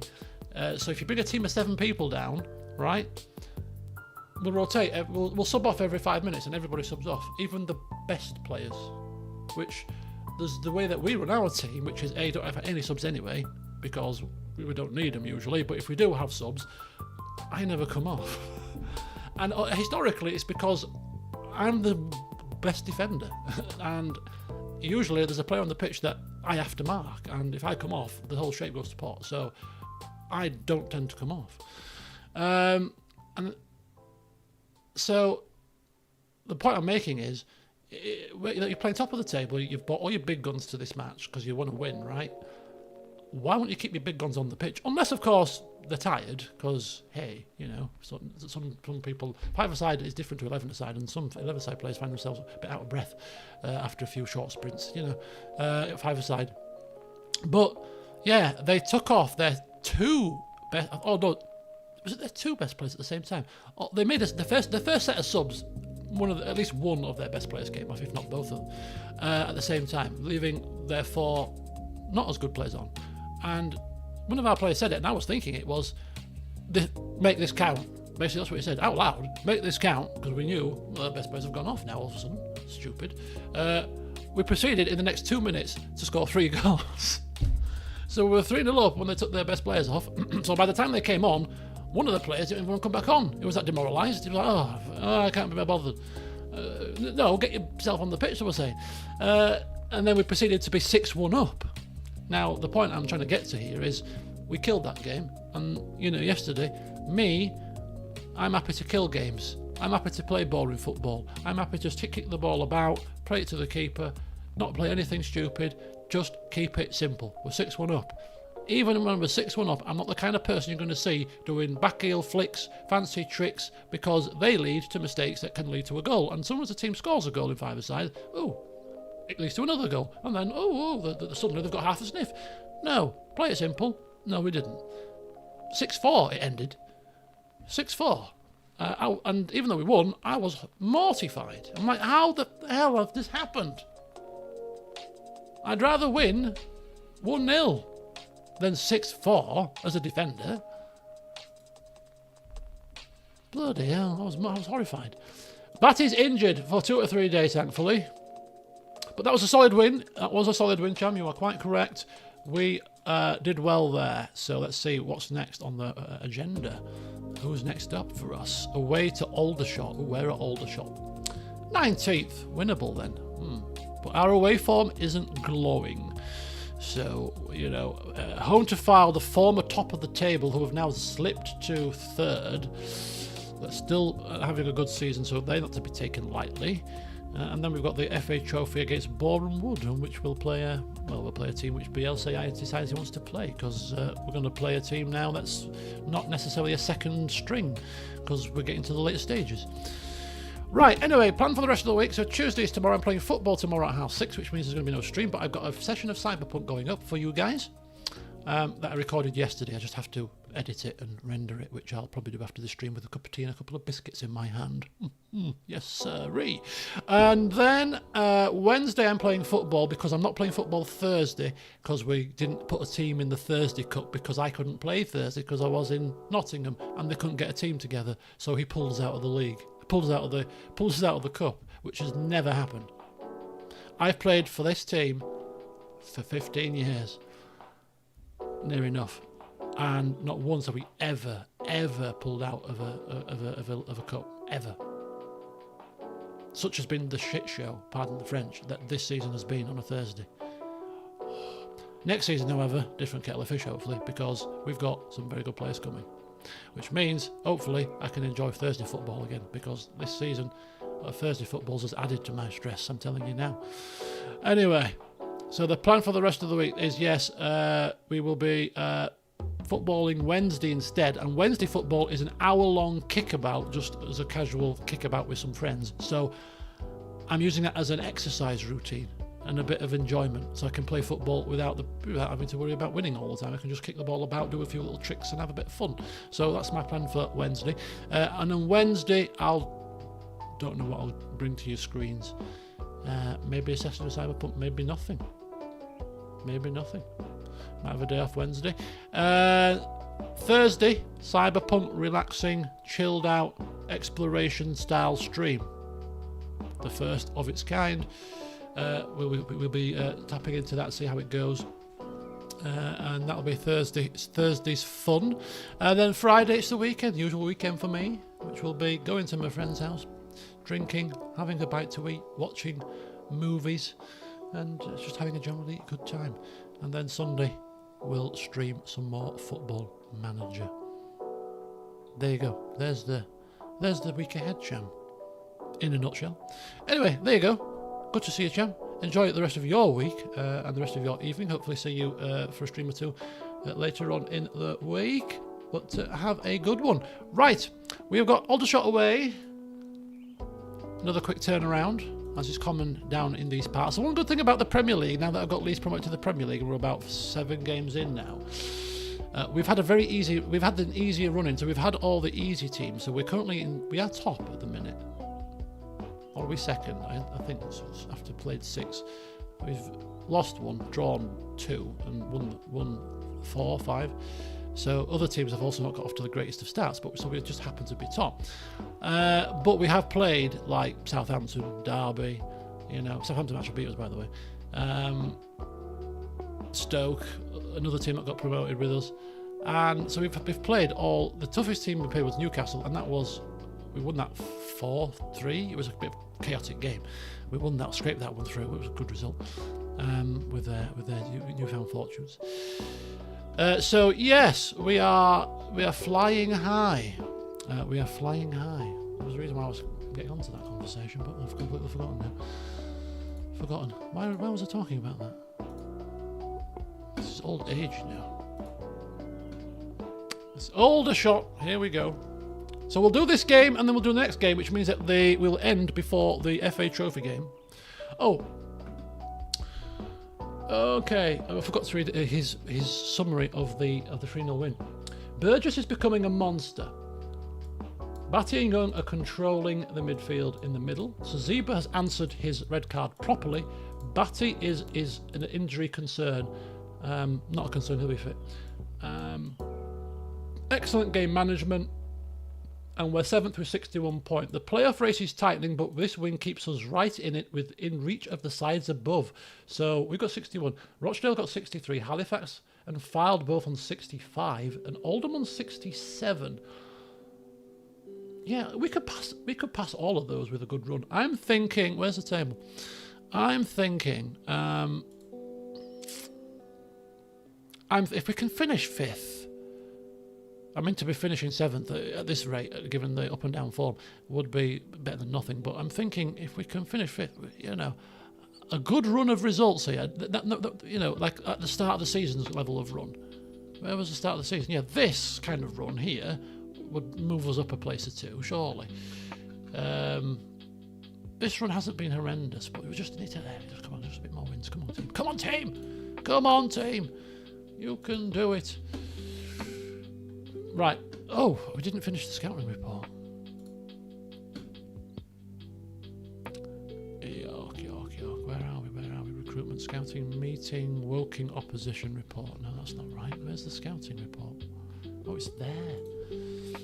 Got distracted. I'm going through a phase where I'm craving sweet things again. This happened last time, So what a common theme is when I have my digestive problems and I have this kind of situation going is what happens is 2 things. First of all, the digestion goes to pot, which it happened.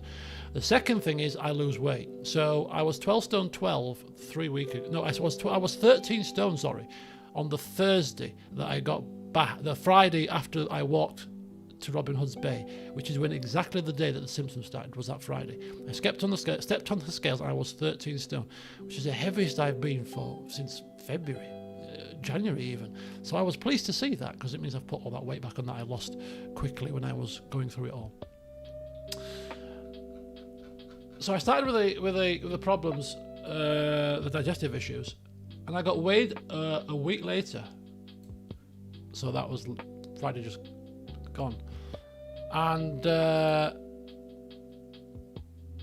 12 stone 8. From 13 stone. That's 6 pounds in a week.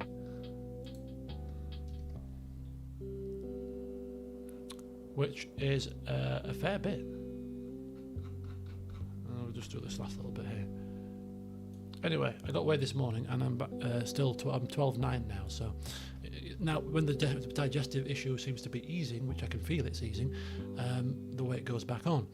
But the reason why I was getting onto that bit is last time this happened and the weight loss happened and the digestive played up, when the digestion started to calm down and I could start to eat things. And it's funny how this how this happens, because it's not funny at all, it's probably natural, Aldershot away next, is that my appetite goes into overdrive, like it's trying to now overcompensate for the fact that I've just lost this weight quickly and I need food now.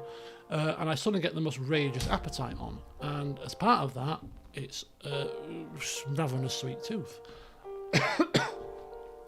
Which I've managed to do very well with over the past couple of nights, because I've not gone, filled my face with loads of heavy food. I've just literally had a couple of custard creams dipped in my tea, and that's it.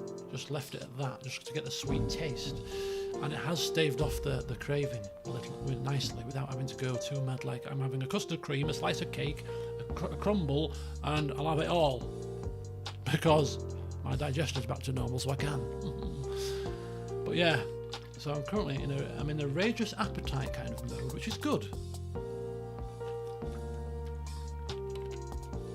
So I just need to meditate a bit more, do my yoga, and probably start, because what I've completely stopped off, I don't know whether this coincides maybe, is I've completely stopped off walking around the park, because I used to walk around the park once if not twice a week while I was off, and since I've been back I've not been for a single walk.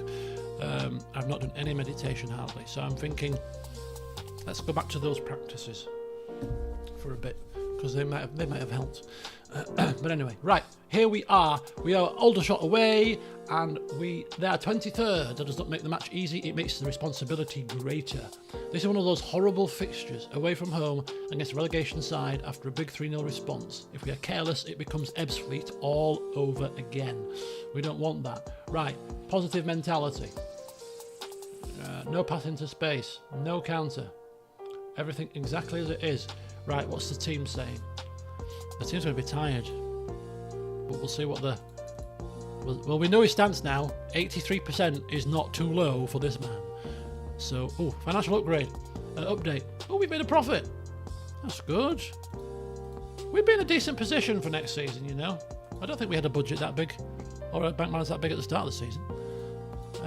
I'm telling you, I mean, I am kind of intrigued to play this for a second season somehow, because I do feel with another season behind us and starting with this formation and tactic and everything from the start of the season with some signings, because I've said it in the last session, I'll say it again, we're not got players for the right positions. We don't have cover for Zebra on the right. We're putting players in there that aren't the best there. We've got players that Biels said I didn't want because I bought them before he took control, so he's not playing people like Robinson at all. So getting players that he actually wants and has had a say in picking, and starting with this formation from the beginning, I think next season we could really do something. Oh no! God's sake! Right before it's a short injury, which is good, but right before the match, which means he can't play. That's the worst timing for it. And oh my God, why game do you do this? And Chadwick has been banned for a further 2 games, which makes complete sense. I'm not appealing against that, thank you. Why would you ever appeal against anything that looks like that? There was, I can't remember which FM it was, maybe it was FM like 14, 15, 16, it was way, way, way back. But there was one FM where if you appealed the red card, you would be successful every time. Right. Do-do-do-do-do-do-do-do. Right, here we go. So Fallowfield, Brennan Smith and Amos. Oh, Daniel Batty is knackered, so we're going to have to put Woodyard in. We know Woodyard is preference there. Brennan Smith, Amos and Fallowfield. Brennan is injured, so right. Batty is not fit, then Woodyard. That's covered already. Barnes, Young and Burgess. Barnes, Akinyemi and Saziba. It's interesting because the way he's laid this tactic out now, he's almost laid it out like like these two are part of the attack unit, so almost like these move up to there, which is really bizarre.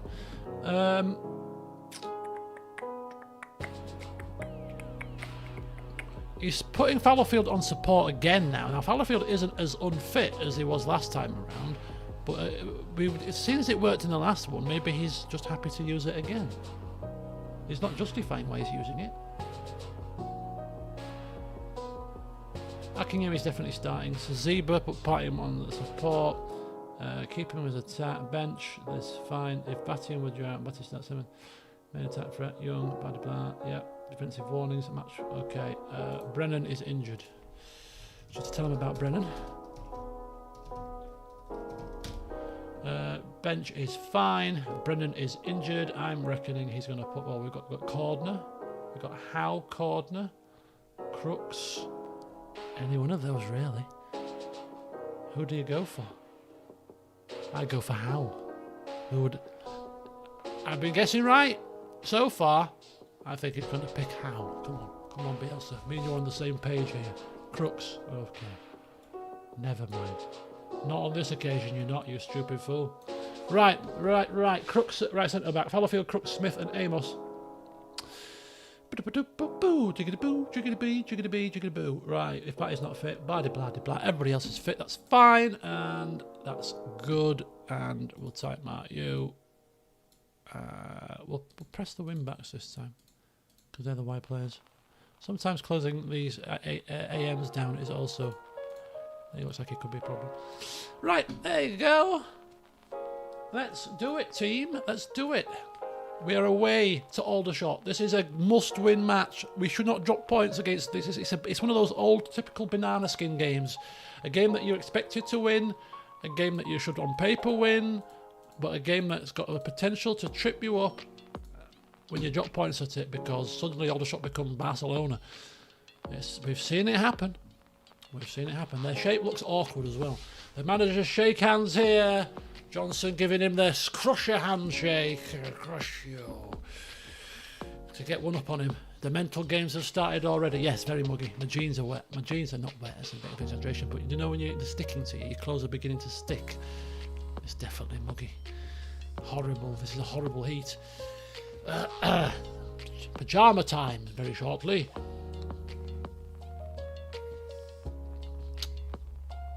Fallowfield. Some good football. One touch. In our own half, of course. Watson. It really boggles my mind how Watson just replaced our first choice keeper and has never lost the spot. Because he played well a few times and that's it, he's a permanent keeper. Even though he's not as good, statistically speaking. Attribute speaking, at least. Again, these are the things that, I don't know, as players we probably wouldn't do it, would you? You'd usually pick the best player as the attributes say. I mean, some players might pick players based on form as well, but, you know, if you've got a player that's better, then you'd use them, wouldn't you? Not Bielsa. No. Why would we use Thanks Kenworthy? Don't be stupid. What about this Robinson fella? Robinson who? Isn't he a squash? I don't know what you're talking about. I've never seen a Robinson round here. Anyway, we've got 2 cars, which I've just noticed, which is not ideal. And one of them is Crooks, who's just come on, and wouldn't it be typical if he gets sent off? If it happens again, we're taking that instruction off. Oh, so that said Stroganoff there for a minute. Did it? It didn't, did it? Burgess, Barnes, with a long-range effort. Oh, did I hit the... Oh, Van Stapperhoff. Fallowfield, ring forward. Yeah. Oh, I thought it was a penalty for a second there.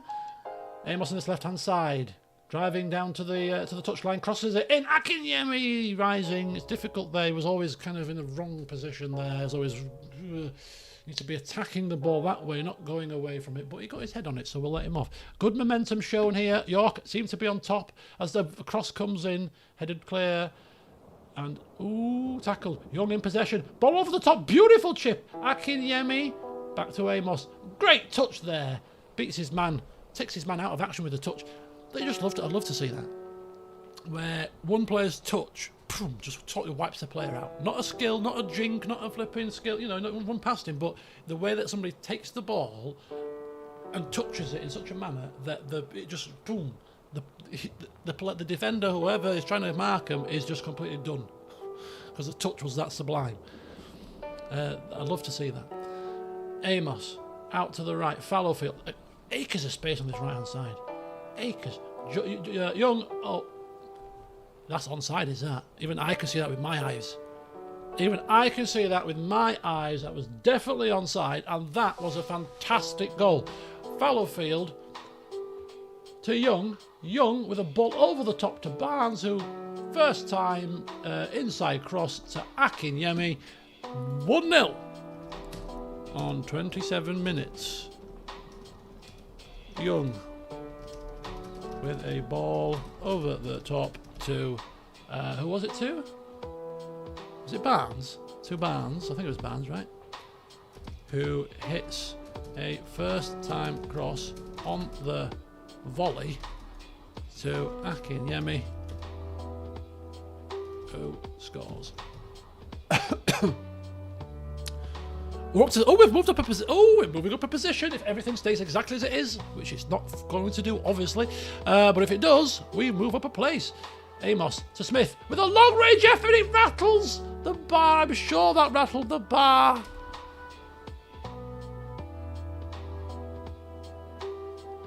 From our centre back of all people, Crooks, Burgess, the man of the moment in the last game, Barnes.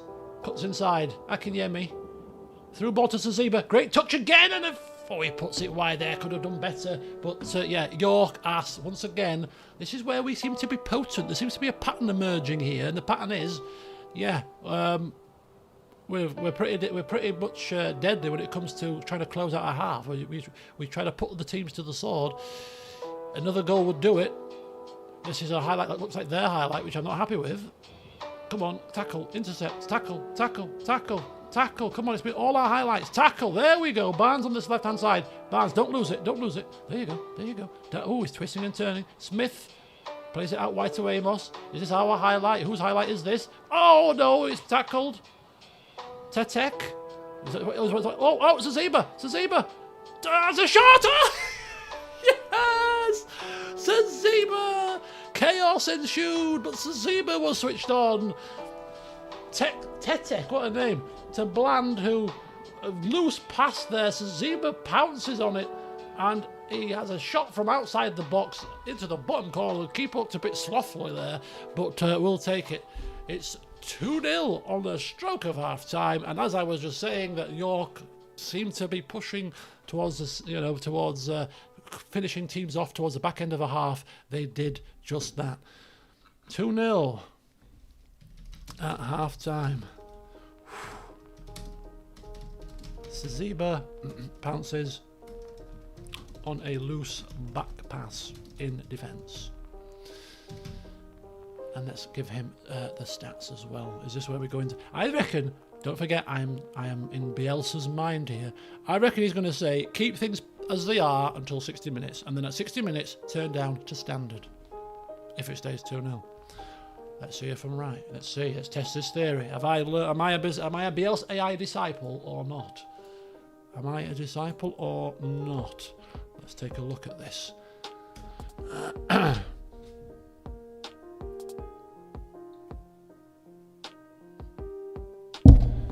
Daisy. They've had nothing. Look at that. 0.02 XG. Absolute smothered them. 7 progressive passes. I mean, what's the possession? They've had actually slightly more possession. Just done nothing with it. Let's have a look. Let's see if I'm right. Biels looks at half-time numbers, and this time there is almost nothing to criticise. This is what superiority must look like. Not noise, control. An excellent away half. 12 shots to 1, 5 on target to 0, etc, etc, etc, etc. They have created absolutely nothing. The possession is only 47%, but that is irrelevant. We are using the ball far better. The first goal was beautiful. It was. Saziba pounces on the loose back pass and gets the second. Big positives. Akinyemi, 4 shots, 3 on target and a goal. He's playing at an 8. He's back with a bang. Our key striker is back for the final run-in. Can he stay fit? And could that be the difference maker?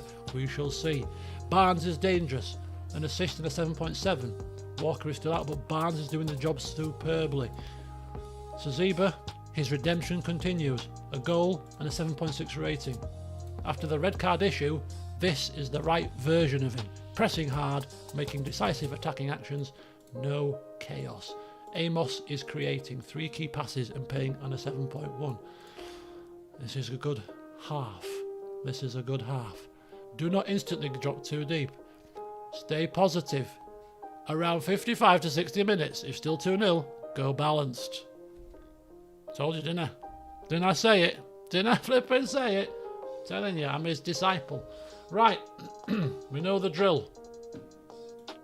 We know the drill. Lower risk, no overcommitting fullbacks. Keep counter off. And here's a substitution plan. And the substitutions tend to be the same as well. One of the 2 central midfield, one of the 2 central pairings, usually the striker, and one of the wingers or fullbacks.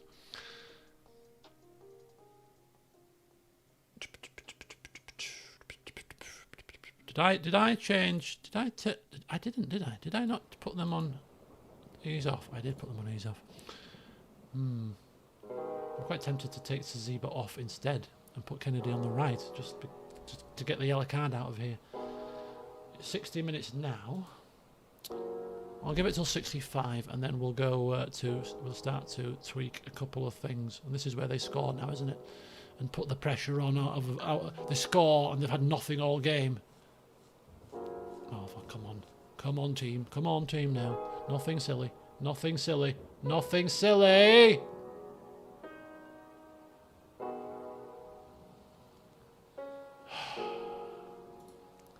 Lifeline has been... In fact, they've started this half a hell of a lot better than we have. They've come out of the blocks like a steam train here. 2-1 on 61 minutes.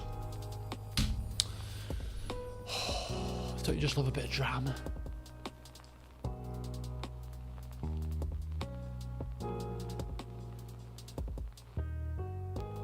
Rochdale. What are Rochdale doing? They must be losing then, surely.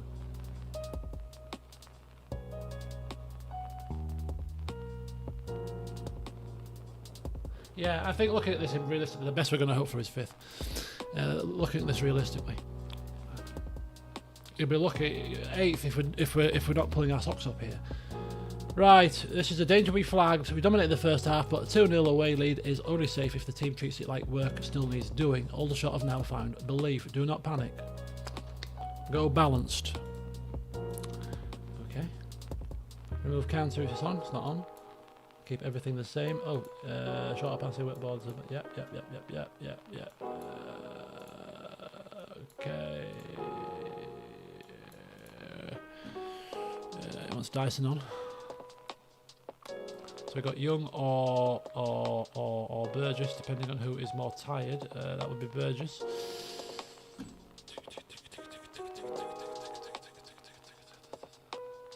Unless Burgess looks very fresh. Well, not very fresh, he's 70%.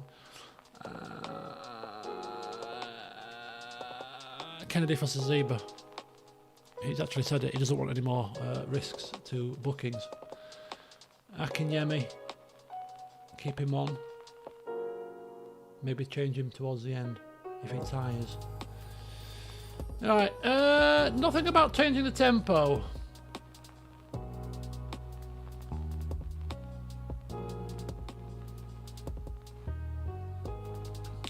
Nothing about changing the tempo, rather strangely.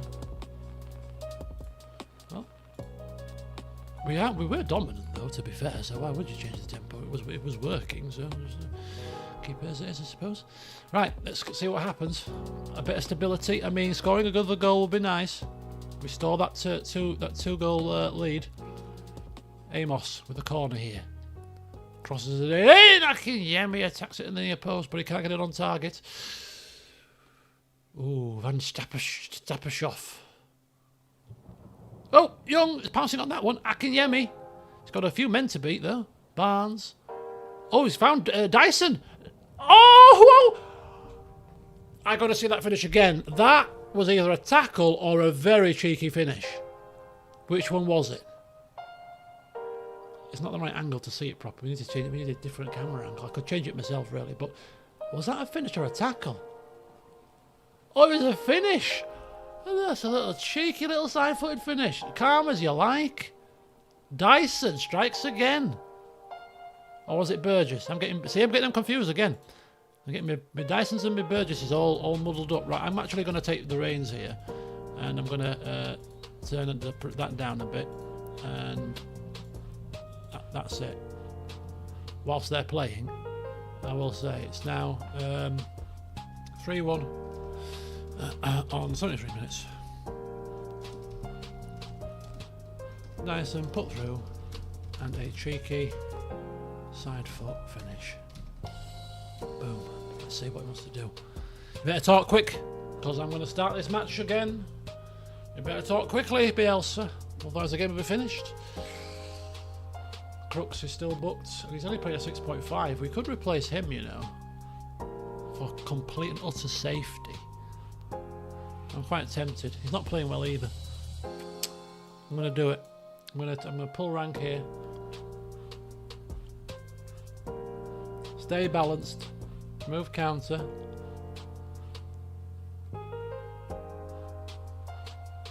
He wants to change the striker.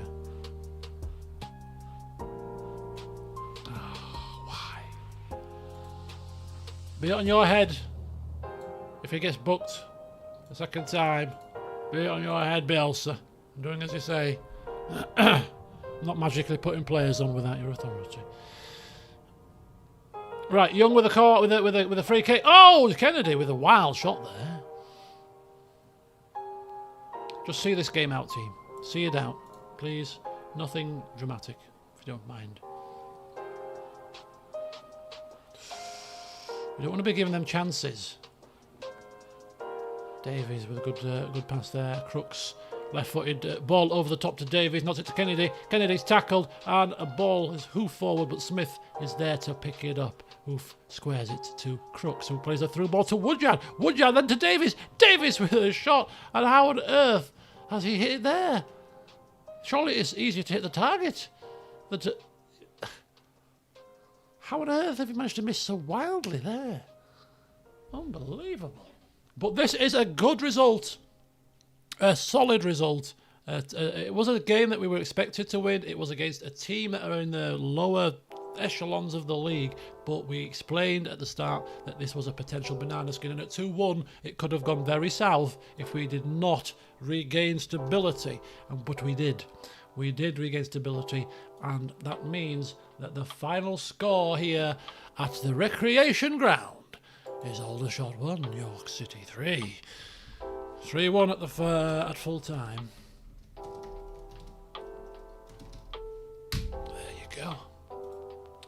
Dressing room, nice work, everyone. See you next week. In fact, probably see you in 3 days, because this is This is the Vanarama, and games come at you thick and fast. Thick. Yep, I just saw it there. It's the Filed game. Right. Yes, home to Filed, and then we got the cup game after that, and that's another quick tip. Yeah, every week it's just turnover after turnover. Make sure your team's fit and ready. Well done, Barnes, player of the match. Well done, Barnesy. Well done to you. Stepping in to fill the Walker's shoes. Long-term injury to our key left winger. Oh. As my voice breaks. Right, Bielsa looks at the final whistle sheet and nods with real approval. This is how serious teams treat a dangerous, easy game. A very good away win. 17 shots to 4, 6 on target to 1. They had only 0.5 to XG. This is not a narrow steal, this is a professional away performance where the better team imposed itself. Barnes, huge. With Walker out, Barnes has gone into the role beautifully. Akinyemi, he's definitely back. Saziba, another good response after his suspension. Dyson getting a goal as well, coming on as a sub. The only slight concern is that we allowed them back into it, 2-0 down, 2-0 up. And Crooks was booked early and Brennan was missing, but the defensive unit largely coped. Our goal from here on in is to finish as high in the playoffs as possible. A home playoff route is not impossible if this run continues. So I don't know how the playoffs work in the Vanarama, but obviously your position must give you like a home advantage if you are one of the teams that has to play more times. Because I know that certain teams come into it later. If you finish second, you should come into it at the last possible minute, really. So I think the teams that finish in the 6th and 7th have to play.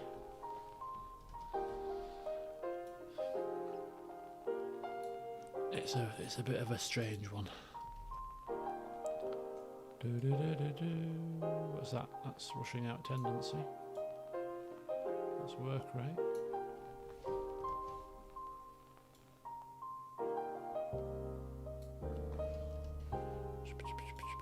Right, let's see what he wants to do with this one. So this is filed. This is home to filed next. This is a tough one. This is going to be an interesting one because filed are a team that are good. They're a good team. This is almost like going to be like the Chesterfield game, I feel. Right, team selection advice. Oh, do you know what I've not done? I don't think I've done the have I done the training? I don't think I have. I noticed the training didn't look right. This one is, it's next week I need to do it. Right, that's fine.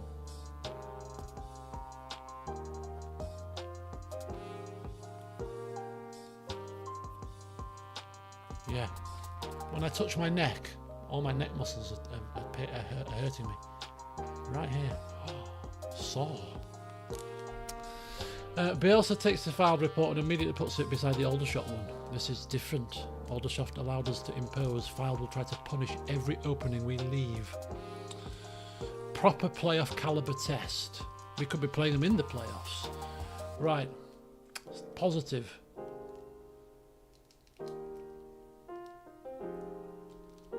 Counter off. Pass into space off. Everything is exactly the same. Same team as well. Same team pretty much. Oh, Callum Howe's now injured, but Brennan's back. Right, we'll play this last game, and then I'm retiring for tea. I'm retiring for tea and biscuits.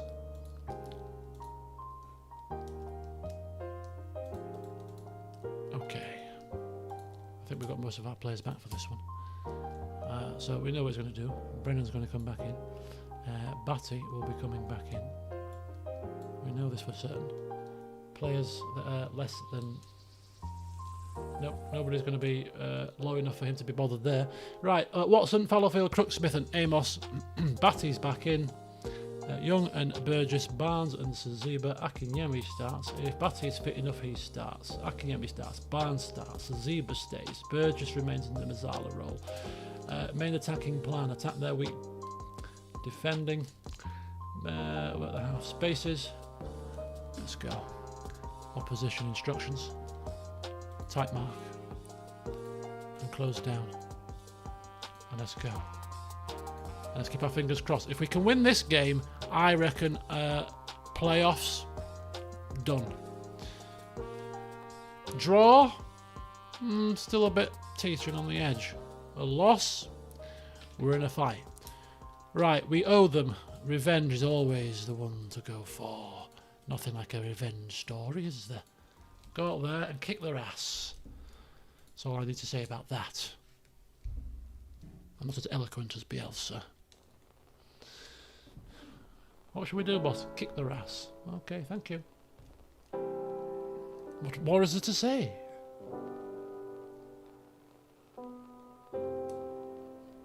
Watson plucking the cross out of the air there nicely.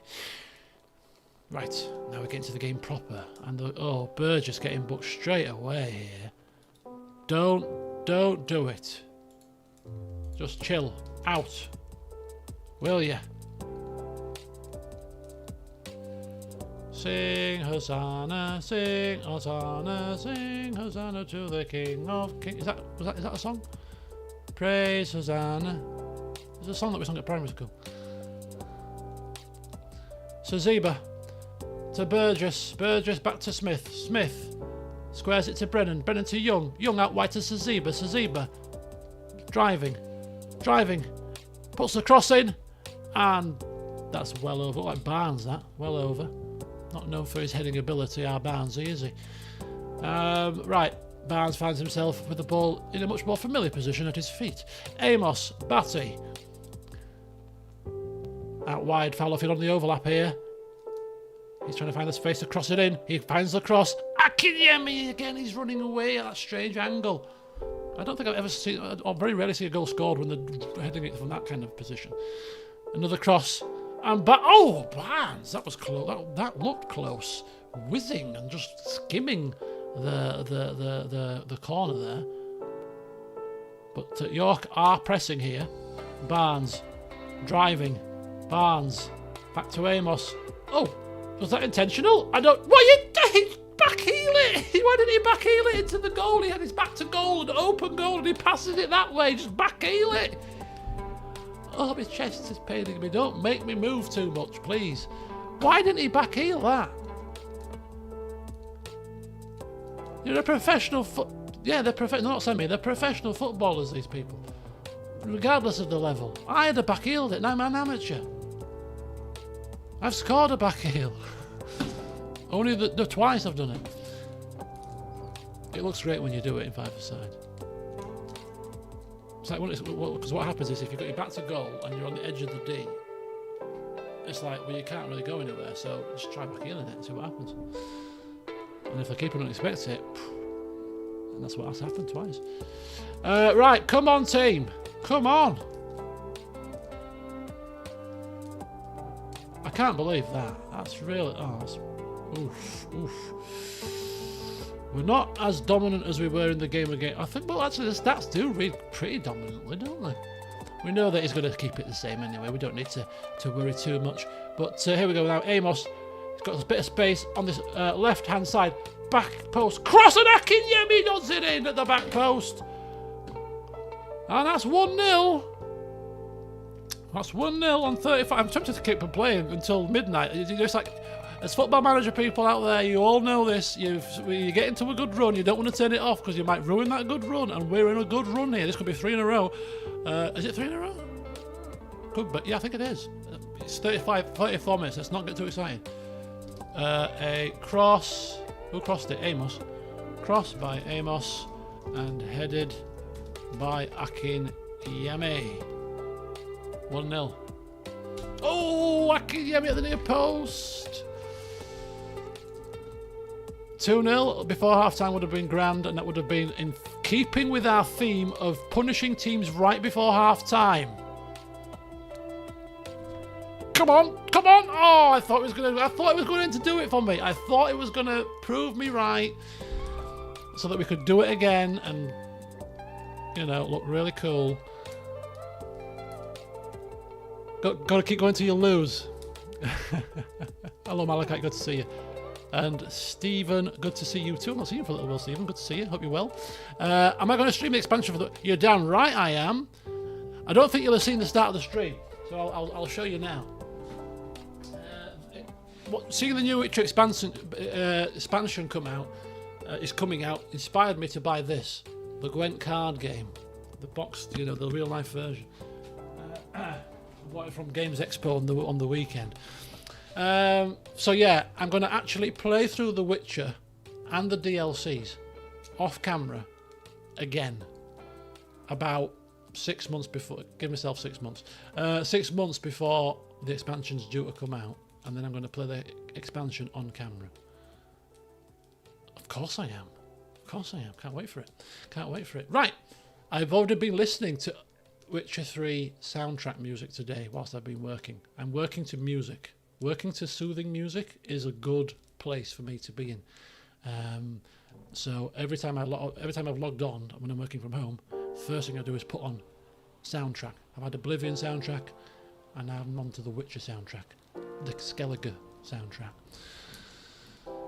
Yeah, I've heard they've updated it and stuff. If I was to play it, it looked like because the inventory system all got overhauled and everything. Because I played it obviously upon release, and it went through a couple of changes when I was playing, because I obviously took a while to finish it. But yeah, I'd probably obviously I'd recognise the game, but barely recognise the game, if you know what I mean. Anyway, I might even look to put some mods in it, because I've already played it once before, so I might just look to see some mods, because obviously I know roughly the game, so some mods that I think, oh, that'll be a good mod, I might put some mods in if I can. Witcher 1 Remake is also getting some stick. Because who doesn't want to play a bit of dice poker on camera? Come on now. Oh, and if they keep the same music, the in music, oh my god. Oh my god. Right, come on team, come on team. Oh, I need to give them the half-time score, sorry. Did I give them the half-time scores? No, I didn't give them the half-time scores. Right, very good.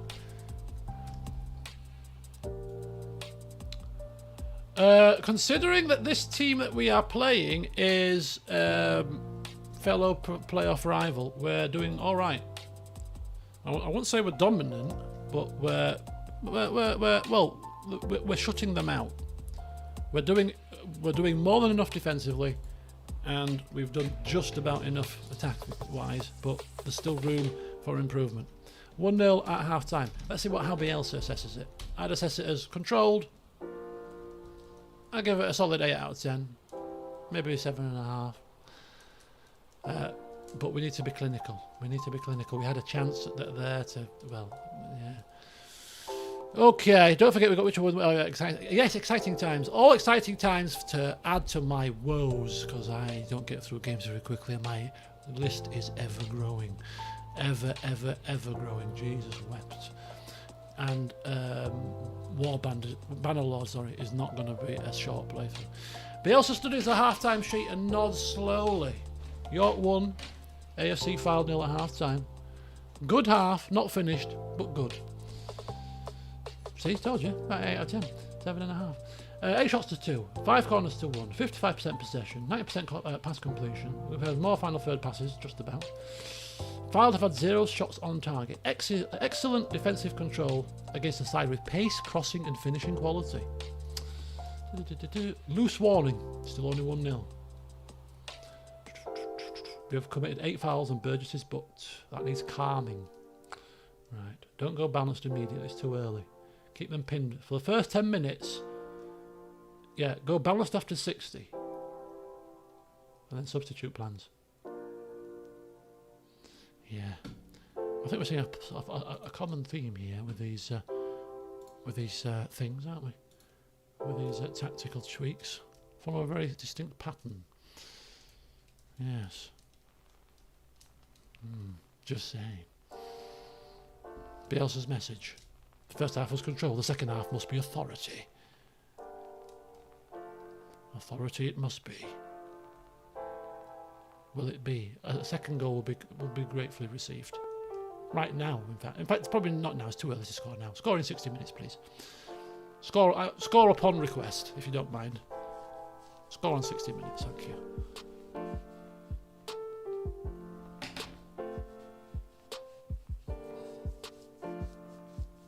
Oh, the keeper came out there. That was a mistake. He didn't get anywhere near it, did he? Yeah, my abdominal muscles are hurting. Sorry, that's why I'm pressing here. You think what am I doing? Pressing my abdominal muscles. They're hurting as well. The whole, every muscle in my body is aching. I'm telling you guys, whatever you do, do not get chronic stress, please. It is not pleasant. Batty, get him off tackling hard now, please. I don't know why it keeps doing that as well. So the whole AR, the whole heads-up display is a bit. Oh, now Amos with the card. Oh my God, what is happening here, guys? Just chill out. I mean, we do have hard tackling, obviously.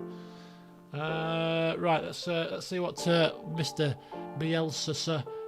Barnes is knackered at 59%, so we're just gonna give him the readout here to see what he wants to do, because this is a pivotal moment in the match. We're only 1 goal to the good, so it's important that we give him every option available. 1-0 on 66 minutes, and I'm just going to give him the player's condition now as well, so that he's got the player's condition to see. And let's see if he actually uses his own initiative when we give the player's condition. as to who wants to take off and sub it, etc. Leave the full control to you, Mr. Biels. What you gonna do? But this would be a fantastic win. It will put us 9 points clear of Bromley, but they do have a game in hand. It puts us within 2 points of Fylde. Top of the table. 10 points? It's not impossible, mathematically. Right, what are we doing? This is the point where we stop trying to prove superiority and start managing the win properly against Fylde's pace. Tired legs are a danger. Right, keep shorter passing, keep all that, keep cards, remove counter, I've not got it on. Clark for Amos. Ex-Lucky Seed Amos on 63%. And he's booked as well, he says. Oh, it's very true. Aha. I'm going to start giving him the conditions now then, because he actually reads the condition. Very good. Amos for Clark, fine. Dyson for Burgess, he's on 67% and booked. Makes sense, perfect. Davies for Akinyemi, around 70 minutes.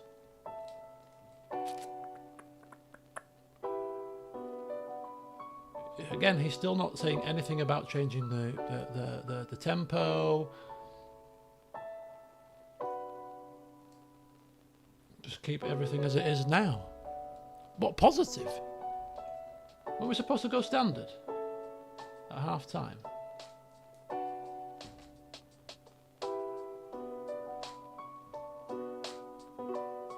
Oh, we're supposed to go balanced at 60 minutes. I thought it was a bit odd. Right. Oh, Finley Barnes is knackered as well. Oh, but he saw the condition. He didn't say anything about Finley Barnes, did he? Right, there you go. There you go. That's what we're doing. 24 minutes to go. Oh, it's a corner to them. Oh, no, it's a corner. Is it us? Are we in white? No, they're in white. Oh, my God, it's a corner highlight. You know how we suck at corner defending? Keeper's rushed out again. Oh, he fills me with dread when he does that. Watson, stop trying to give me a heart attack. He's not the biggest keeper in the world. Barnes, on this left-hand side, he beats a man. He's got another man to beat, but he plays it backwards to Clark, who's just come on. Clark, fresh legs to Young. Young, what's he going to do from there? Saziba, turn, great turn. Oh, and that was a good attempt. For a very split second, it looked like it might have been going in that. The keeper got down well. York looking for a second. A second at this late stage, you would say, would put the game beyond reach, surely, for how much threat Fylde have produced here in this game. Commentator's curse, perhaps? How much threat they've given in the... Oh, yeah, this is how much threat we've got, mate. We're just going to score on you. Oh, thank the gods. Right, Brennan. Looks like we're switching the play to the left-hand side. No, through the middle. Dyson. Dyson on, of course. Super sub from the last match. Can he do something here? Clark. Back to Dyson. A long-range shot! Oi, caramba. Oh, them are the kind of shots that sometimes they do go in. They do go in. So quite often, them kind of shots. So I got a bit excited. I thought, hang on. Oh, and at the near post, Akinyemi can never seem to get those headers down. That's one practice that I have instigated with the Leeds United save that I'm playing, is that I'm abusing the near post corner routine and employing defenders that are over 190 centimetres. So when I buy a centre back now, they have to be over 190 centimetres because they have obviously good jumping reach, heading, etc. Because the Anderson and Cresswell, before both of them, we had to sell them because they got relegation release clauses activated, were scoring between them 10 goals a season. It was outrageous. So I thought, is there a strategy here? So I employed another replacement for both of them because they both left. And that replacement, lo and behold, doing exactly the same. I thought, is it an exploit perhaps? I don't know. It seems logical as a tactic in real life. so I don't think it's too cheesy. Anyway, we're going to slightly reduce the tempo, put a little bit of time wasted on. We're going to keep everything else the same because I don't want to change it too much against Bielsa's wishes. And we were supposed to bring on Akinyemi, were we not? But I completely forgot because I was too busy reminiscing about my Leeds tactic. I might actually play some of the Leeds save after this, in fact. I was going to edit my private pump video, but I can do that in my lunch break tomorrow. So we'll do that. Right, Graham with a hit and hope forward. If that was onside, right, in 95 minutes, and he'd have scored that, are you kidding me? It would have been a case of the game's going off. It is going off anyway, obviously. But yeah, in real life, the game would have been turned off swiftly. Not without it saving it first, of course. I wouldn't save scum like that, but it would be going off not long after that. In temper. Oh, great diving header there by Fallowfield. Get it out by any means necessary, son. Thank you. 1-0. They're a tough team. They're a team that are still above us in the playoff spots. We're top for a long time. Undefeated, I believe, for like 12 games before they lost their first game of the season. So that is a solid result. 11 points clear. Puts the pressure on Bromley. The winning streak does indeed carry on, which you would almost argue, more. Come on, you're in a good form here.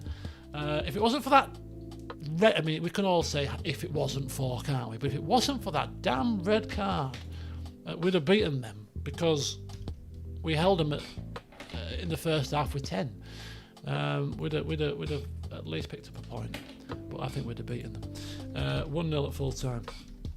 Very good control indeed. And in fact, I want to just check the past results because I think our defending is actually very disciplined. Let's go with that one. Let's go with that one here.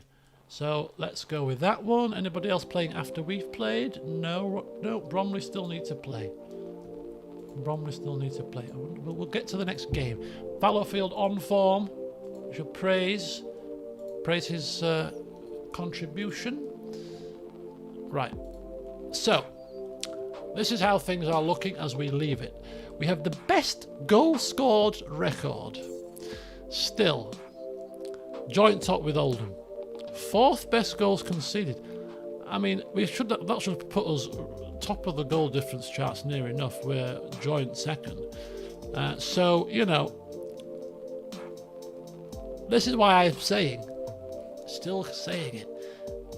I think with tweaking next season, with the right players in the right places, with the right cover across all the positions that we need, with players that Bielsa's happy with this tactic, which since we tweaked this tactic and changed it, we were here. No, where are we? Bromley 4-3. No, it was here, right? Yes, because I came here and tweaked it to the wider version, and then we tweaked it to the narrower version here. So from kind of here-ish is this variant of the tactic that has been tweaked. With the players in the right positions and everything else, this would probably look slightly better still. We're talking promotion, right? We're talking promotion standard. So we've won 3 in a row, and this is us. Was this us today? This is us today. 4 matches. I mean, that's a blot on the copybook, but there's reasons for that. Otherwise, again, no goals conceded. Only the 1 goal conceded there. You know, yeah. I'm going to look forward to the running here because I think we can still get up to 3rd. Am I being unrealistic here? I think we're third, 70. We're 3 points behind. I mean, 1st is long and gone. I mean, 2nd is a push, but it's 5 points, and they've got games in hand. I forgot about that, so we'll see what happens with the games in hand. But I mean, realistically, 65, 69, 4 points is doable. 67, 69, 70. 70. It's doable.